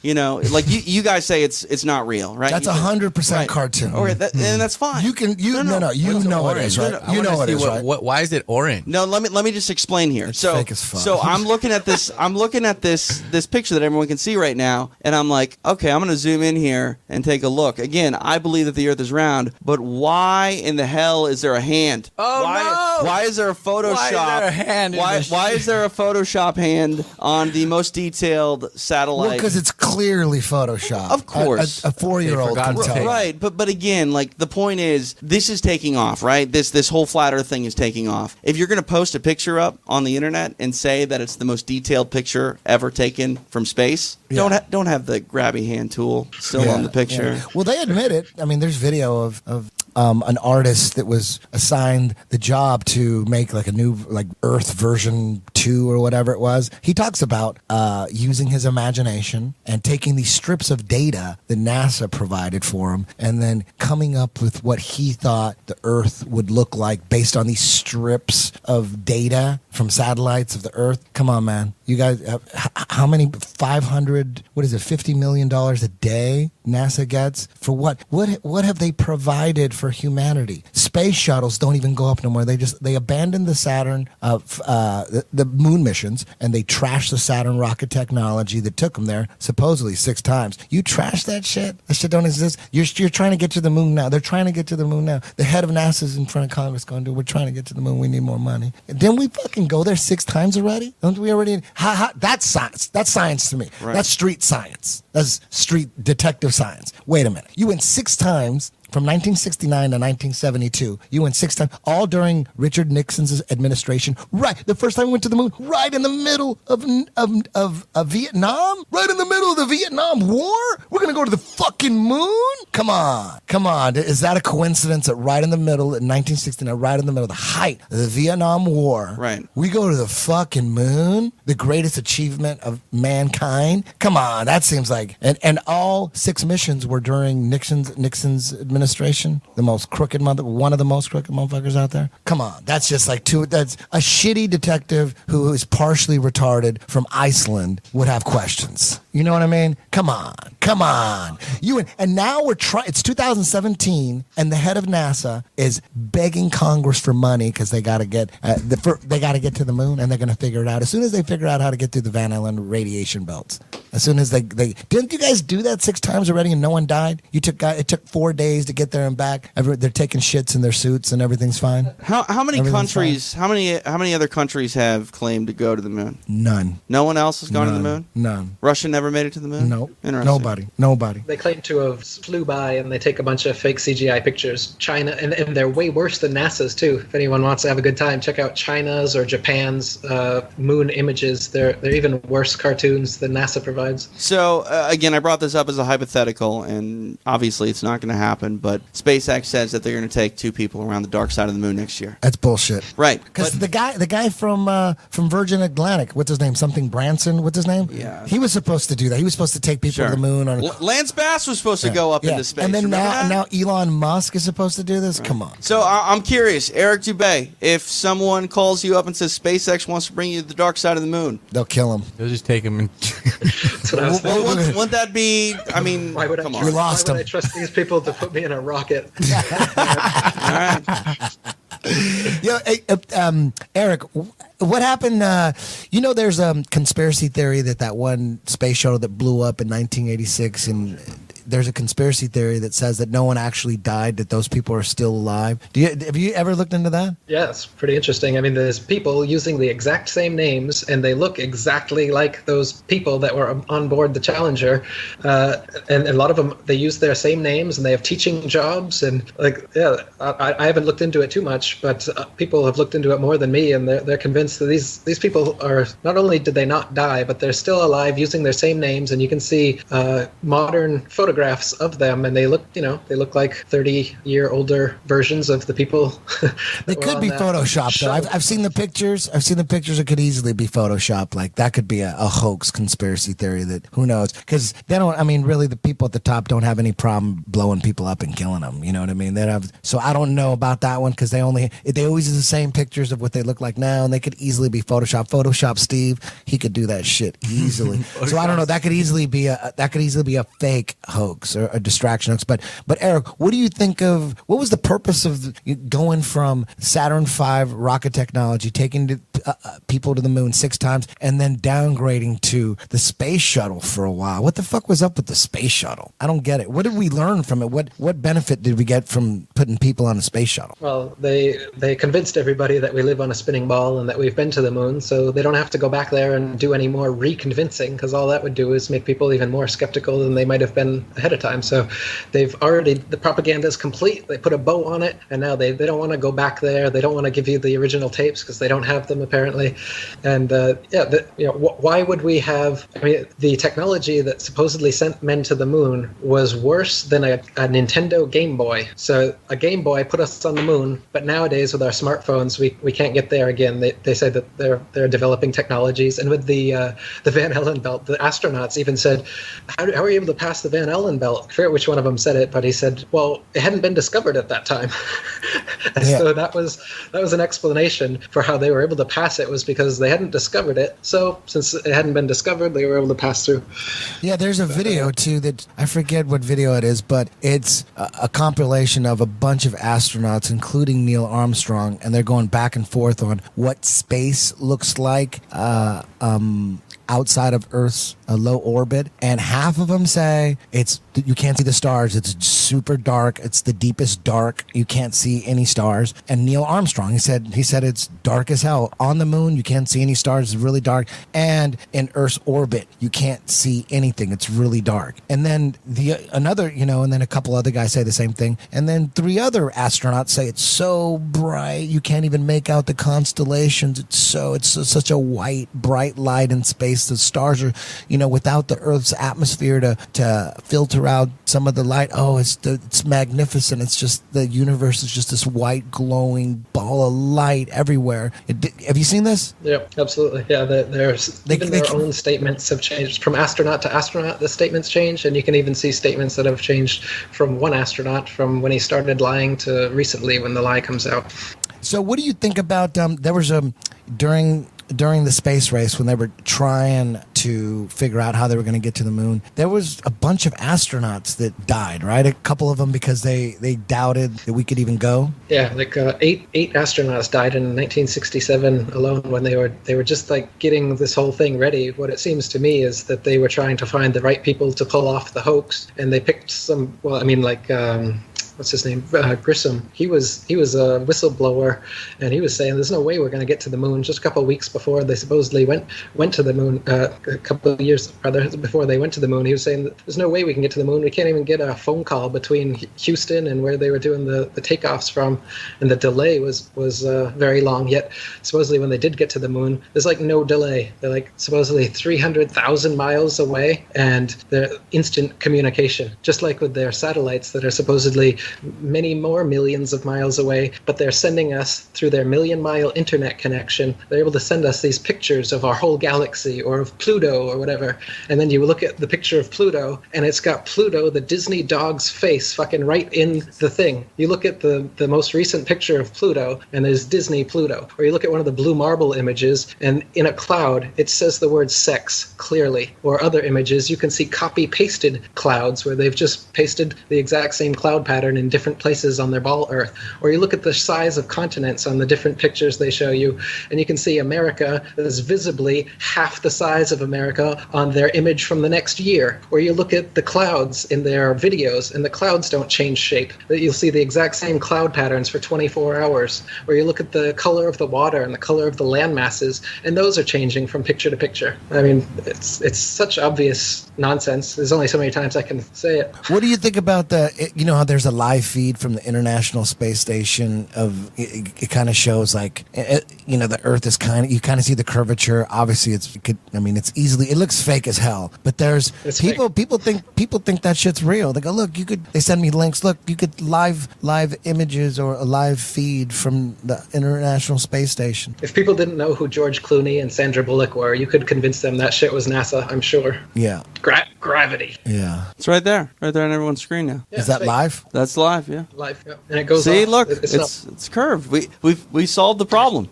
This is how the show ends. That's it. It's curved. We got a live feed of the Earth.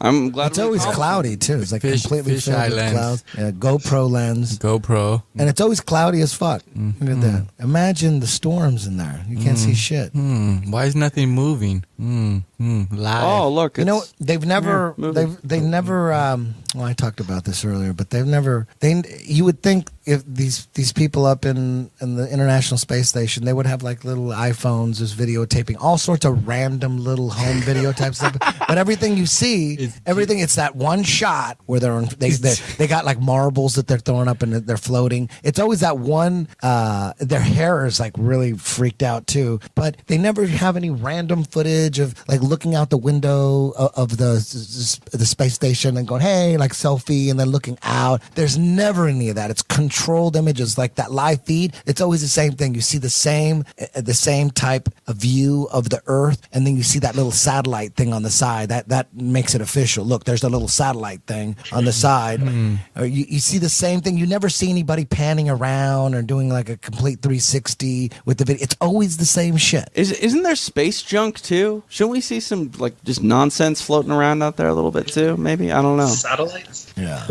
I'm done with No this. satellites. No satellites or space junk in there. I'm flat earthed out. I believe All right, it. hey, Eric, we're going to wrap this up, and I want to thank you for being courageous, and I'm sure that you're safe in Thailand, But we're over here. yeah, hey, we're probably going to get fucked with now. You're all crazy if that's the case. I'm the only sane one in the room. Yeah, I'll just say Eric said it. I was just, Yeah. I'm just a host. People want to know if you're gonna do this again. They're loving it. So Absolutely. We barely scratched the surface, especially on like nuclear energy and stuff. And like people think, well, what about the nuclear power plants that blow up? That's for real. And if you look into the whole nuclear hoax, you want to get into that? Want to close with that? Like, what about nuclear power plants? And what about Chernobyl and Fukushima? Like, if nuclear bombs don't exist, explain that. Well, those aren't nuclear bombs. Those are nuclear power plants. And as you've said before, I recommend everyone check out Galen Windsor, who's the guy that built many of the nuclear power plants around America. And he's one of the leading nuclear physicists of his time. And he spent the latter part of his life doing a lecture circuit where he exposed that nuclear energy is fake and it doesn't exist, and that basically nuclear power plants are the most expensive way to boil water. They're essentially steam plants, and the characteristic towers that are outside of nuclear power plants are just steam towers. And he would eat radioactive waste and swallow it, and he would swim in it too. But he'd eat it, and he'd put it on a Geiger counter to show everyone, and put it on his tongue and swallow it and show his tongue again, put the Geiger counter on his tongue, showing that he is ingesting radioactive waste. And he did this for years and years in front of audiences to show that the stuff is not harmful to the human body. But yet, again, they take millions of dollars from us to dispose of this nuclear waste that they say is so volatile that they have to dig hundreds of feet down into the bedrock and take the nuclear waste and like put it in little capsules and drill it down there so that it doesn't affect us. And we pay for it. Yet at Chernobyl, where there's supposedly a nuclear power plant explosion, there's people that have never left there and are still alive. They were there when the meltdown happened, and they're still there now. Just like I said about Nagasaki and Hiroshima, the plants, the people, everything kept growing. And they stayed there.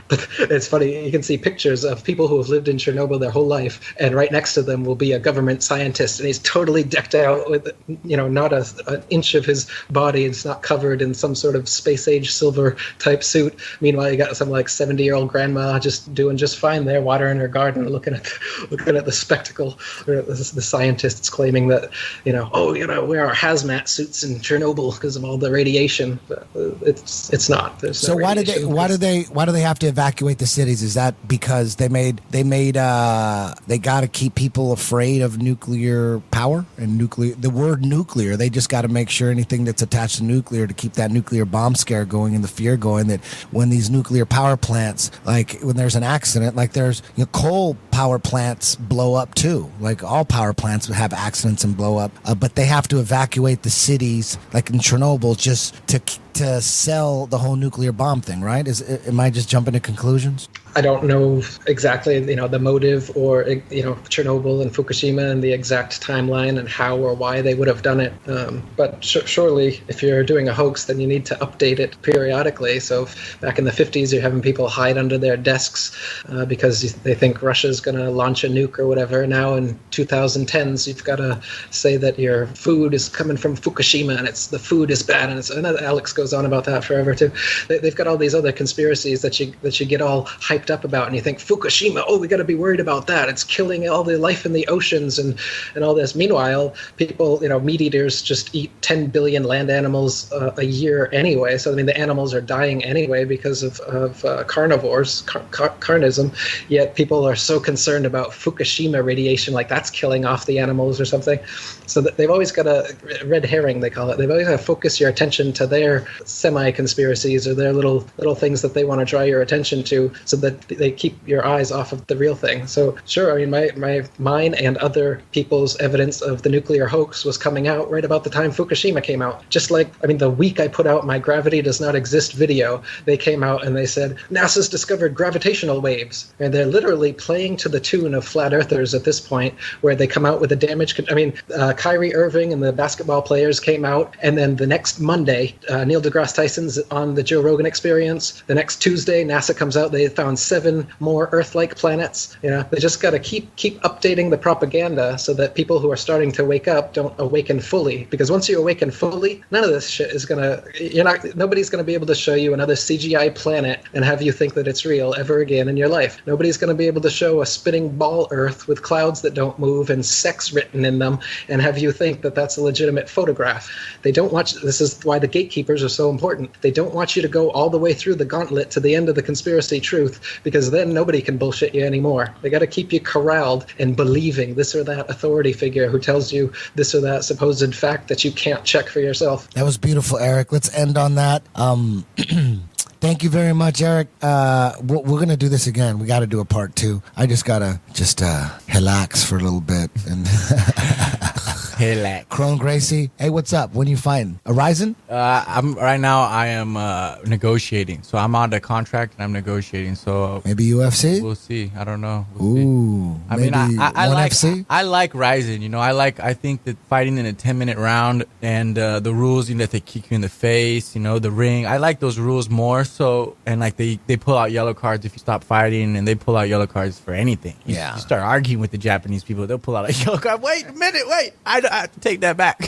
You know what you got that most Brazilian Jiu-Jitsu fighters today don't have in MMA is you have a serious lethal closed guard. And most people just don't. They just have a defensive closed guard. They don't attack. You attack. And that's where I think you have an advantage over most traditional Brazilian Jiu-Jitsu guys coming in trying to make their way into MMA. Is you got that closed guard. You're pulling guard already. You understand. That was an accident. I didn't mean to pull guard. That was an accident. It just happened to be that way. I was never planning that. But it doesn't matter. Like, there's going to be guys. You're a smart guy. There's going to be guys you can't take down. The higher you rise, the more chance there's going to be a guy you can't take down. But it doesn't matter for you, because if you can't take him down, you're going to pull guard. You're fine, right? Yeah. It goes back to the beginning. I'm always trying to find the answers that are going to keep me safe and alive and the truth. There's a lot of beast wrestlers, man. And I train with those beast wrestlers, and I train with those beast boxers, and I train with those beast everything. And I'm trying to formulate something that's going to be the best possible. I'm an artist, and I like to make it easy and make it the right way and put my chips on what's going to really be there for me instead of putting chips in something that might not be there for me later. You know? So I've always been like that with my jiu-jitsu, and I always stuck to what I believed in, and now it's all paying off. And I mean, I'm just in search of the truth from the beginning of jiu-jitsu to everything. Really, I just want to find out what's really going on here and take every cycle of my life the way it's done. Would you compete in jiu-jitsu again? I feel like something deep inside of me, like I want to go out there and win the world, with the gi on and like do do that. I think that I have that feeling, but I also don't like it's like I want to go there and just prove it, but it's like guys are not trying to fight no more. Nobody's trying to fight in a IBJJF tournament, 10 minutes. Nobody's trying to fight. It's game. It's like, dude, get the hell out of here with this little game. I'm trying to see what's up. I'm trying to see if you're better than me. Let's see. There's this thing called how are we gonna see if the you're Eddie holding on to Bravo my sleeve? Invitational? Yeah. You ever heard of that? Yeah, I heard about that. Might be fun. And I heard there's some new slapboxing stuff too. That sounds interesting. Yeah. Jiu-jitsu with the little palm strike in there, just to keep it a little more honest. Yeah, I think that's cool. I think just generally, I'm not into jiu-jitsu anymore, like competitively to watch. And I'm not like looking at anybody. And I'm like, so that's like, if there's a fight for me that's somebody who's like really good, then that makes sense. But to fight guys who are not trying to fight, it makes no sense for me. I'd rather fight MMA, have the same training camp just as hard and make way more money than fight in something that isn't going to give me any money. I'm going to work my ass off and then I'm going to get there and the guy's going to hold my sleeve for 10 minutes. I mean, I'm not talking about Eddie Bravo or Metamoris or all these other things. I'm just talking about in general. Yeah, I get it. But if I were to compete, I would do something like Eddie Bravo or do something like Metamoris or do something like the world. Who knows? I really don't know. I go by intuition and I go by feel. And I'm like, right now I'm like out of contract. I want to fight again, but I also don't want to fight again. I want to prove myself. I mean, I don't have anything to prove to myself. I already know what I'm capable of in every situation. Now it's just a matter of like, is the fight going to pay me enough for my life? Is this going to be worth it? Yeah. Because these guys are not paying me to win. They're paying me to lose. So it's like I already dealt with the loss before I even fought. I already dealt with the fact what happens if you lose. Well, how are you going to feel? I'm not going to deal with all that shit after the fight. I'm dealing with that stuff before the fight. So in my mind, I already prepared for 4 losses. And that shit's fucking tough. You go through that in your mind and you get after the fight. You're like, fuck this hell, dude. This is fucking nightmare. But I enjoy training. I enjoy martial arts. I enjoy being athletic and competitive and trading those energies and growing. And every time you have a fight, you go through like tough situations. So you come out with scar. It's not like, oh, fuck, I'm so excited to fight. After the fight, I'm so excited. It's like, no, you got out of that fight with the fucking scar forever. It's just you've been scarred. It's not like, oh, I got out. Woo. It's like, no, you just got out. Survived. People are excited me next to me after I'm done fighting. They're all jumping around and I'm fucking like, fuck, I'm survived that. Even though I won it in great fashion, I'm like, fuck, dude, this shit is it's no fun. It's not like, oh, let's go out there and fucking see what's up and I'm going to beat your ass and I'm going to win and I'm going to... Yeah, that's what you tell yourself when you don't really know or when you don't really go through hell. But when you go through hell, you realize hell is just fucking a moment away in that cage, in that ring, So it's like, I don't believe that fighting is what it was to me as 10 years ago. I was like, yeah, I'm going to fucking fight. I'm going to be the best fighter in the world. Now I feel like fighting is something I do as a job. I represent something by default, but I feel like there's bigger things in the Gracie family. World is in a time right now where everybody knows it's in need, and it's like I can't put like in my heart. I feel like I like jiu-jitsu and I like all this martial arts and all this exposure and all the money and everything that comes with fighting. But I feel like there's a bigger thing that we all need to do so that I can like have a higher conscience, so that when I'm not fighting, I have something to work on. So I'm growing and I'm connecting with people and on a higher vibration. Really, I'm only about that. And I think that fighting is an intense vibration, but it's not a higher vibration. When you step into that ring, you're going into the animalistic feel. I'm primal. I'm survival. It's not like a higher consciousness where you're like, fuck, I'm gonna be like enlightened. Yeah. You don't get enlightened after a fight. You get a fucking scar, and then it's like, how are you going to deal with that? Are you going to trick yourself and tell you like it? You're going to trick yourself and say, oh, I like this shit. It's like, fuck, you got to be crazy if you like fighting. All right. So, let me ask one question. I'm not a conspiracy theory guy. I'm not a flat earth guy, but I am an MMA guy. That's where I've spent my entire life in broadcasting, essentially. So let me ask one MMA question, Kron. Yes. You talk about fighting and preparing for fighting and the scar. And to me, I hear pressure. That's what I hear. And, I had a chance to interview you before your first MMA fight. And obviously, a lot of the focus then was, fighting for the Gracie family, fighting and representing that name. Your father, the most famous Gracie in a lot of ways, worldwide, most respected, I think, the undefeated record, the legacy of Rickson. What is it like fighting? And do you think you would enjoy fighting more if you weren't Kron Gracie, the next big Gracie, the son of Rickson? Would this be better if you were Kron Anderson? It is what it is, and I am who I am because I am who I am throughout my life. But I'm done believing that I'm Kron Gracie and I'm this character and I have to fit into the character every day 24/7 to live my life. You know, I believe that I play this character. I'm born into this character, but I'm a higher consciousness. I'm part of something much greater. I just chose to live this life in this way. So the pressure was like my whole life. When I was a little kid, listening to my dad and the manipulation and the pressure, I got tricked into becoming a martial artist and fighting. It was like my brother passed away right at the time, and right before he passed away, he was like, go do jiu-jitsu, and like pushing me, and then he passed away. So I'm like, fuck, I have the pressure now, not only on my brother, but on my father. I'm the only son. So I just went full force, manipulated, and I just went heads in, and I liked it, and I did it, and I enjoyed it, and it was like what it was. But and then I got to a point where I realized I was killing myself trying to live up to my father's expectations and up to my brother's expectations, which don't matter. What matters is how I feel. I know my brother loves me. I know my dad loves me. And if they don't because I do or don't win, then fuck them. It doesn't matter. But I know that doesn't matter because they love me no matter what. You know, my brother, he's looking down on me no matter what I'm doing is good. My dad the same way. But I think that now, after competing my whole life, I get to a point with fighting that I'm like, I have no pressure, actually. Right now, I have the least pressure I ever had. That's why I feel like I don't have to fight, because even though whatever happens may happen, but I don't feel like I have this pressure to represent because I'm already representing. I represented since the day I was born. I represent more than many in my generation. And now I'm like, man, if I'm going to do this fighting thing, I got to do it because I like to do it, because I enjoy it, because I feel something in my heart. I like training. I like getting to myself, like to these limits. I like doing all these things that are around. I like the people that are around. I like training with Nick Diaz, with Nate Diaz. I like traveling. I like having free time. So I like everything around fighting, but I don't like the actual fact of going into a ring and fighting for my life, period. I will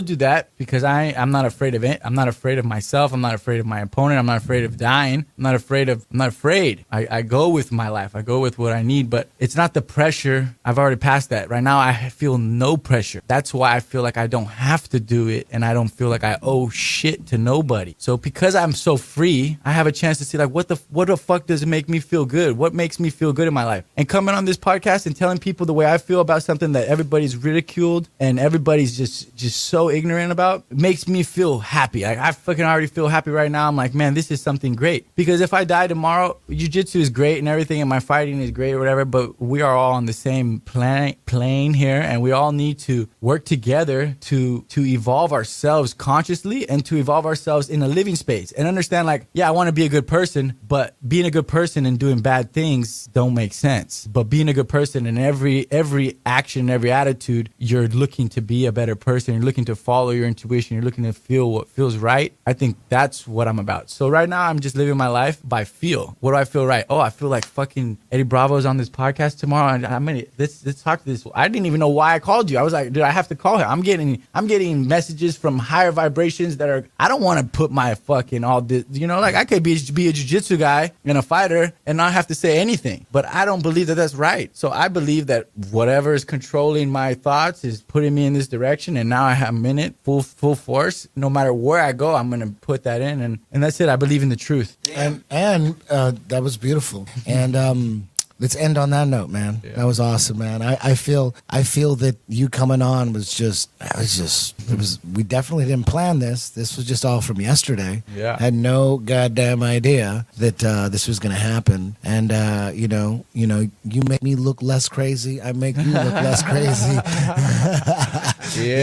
It's symbiotic. It's part of the plan. Hey, Jesus. Eric, you still there? I'm still here, Eddie. Oh, man, I hope we didn't bore you with all that MMA talk and stuff. But I want to thank... Not at all. I'm a big fan of both you and Kron. I love what you guys are doing. Appreciate it. Eddie Bravo Invitational and, Rubber Guard and everything you've developed with Jiu-Jitsu. And, of course, Hickson's a legend and Kron is as well. I was excited when I heard Kron was here. That's cool. Yeah. It's nice to meet you.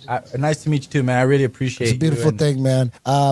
I'm going to be out in Singapore May 21st to May 20, that whole week for a super camp, teaching 2 classes a day, Monday through Friday. And then that Saturday is a 1FC show. It's going to be an awesome week. I'm going to be out there 7 days. I'm going to be in Korea for the weekend before, but who knows, man? Maybe Eric will make his way out to Singapore and we'll hang out and we'll do like something, in person. I don't know how close you are to Singapore. You're pretty close, right? Isn't that like a 2-hour flight? It's pretty close. Okay. I haven't gotten on a plane or crossed the border for a while, though.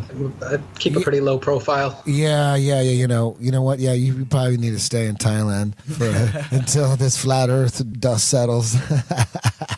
Are you in Thailand because you just didn't want to live here in America, or why was there a reason to go into Thailand? My best friend since high school was a Thai guy, and I'd gotten into Thai culture, and I'd visited Thailand. And originally, I was going to teach English and go like country to country. That was my idea. And I started as an English teacher, but I just fell in love with the country, and I've been here for 13 years now.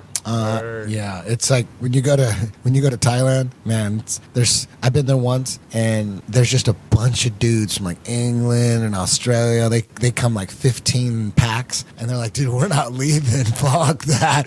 They all try to get jobs there teaching English. Like, fuck that. They're treated like if you're white and you go to Thailand, man, you're a rock star basically, right, Eric? Yeah, in some ways, yeah, definitely. There's that. Especially if you do martial arts too. Oh man, forget about it. I get it, Eric. We're all human here, and we all have needs. I get it. I'm with you. But Eric, thanks. Hey, we're gonna do this again. We're gonna do part 2, Flat Earth part 2. I don't know when, but we'll do it. Kron will be back. James will be back. TJ will be back. We'll do it all again. Thank you guys for putting up with the bad Skype connection. I apologize for that, man. We put together this podcast, Radio Shack, Cracker Jack style. Hey, think about it, though. Think about what we're doing here. Like beaming across the other, further along the planet. Yeah. All right, but you know what I mean? Like, totally. Come on, this is we should have kept it. We should have kept it just audio from the get-go. You gotta. What did Fedor say? You gotta fall before you can stand back up. Yeah, you gotta make mistakes. You gotta iron them out. Exactly. Eric, thank you again. Kron, James, TJ, see ya.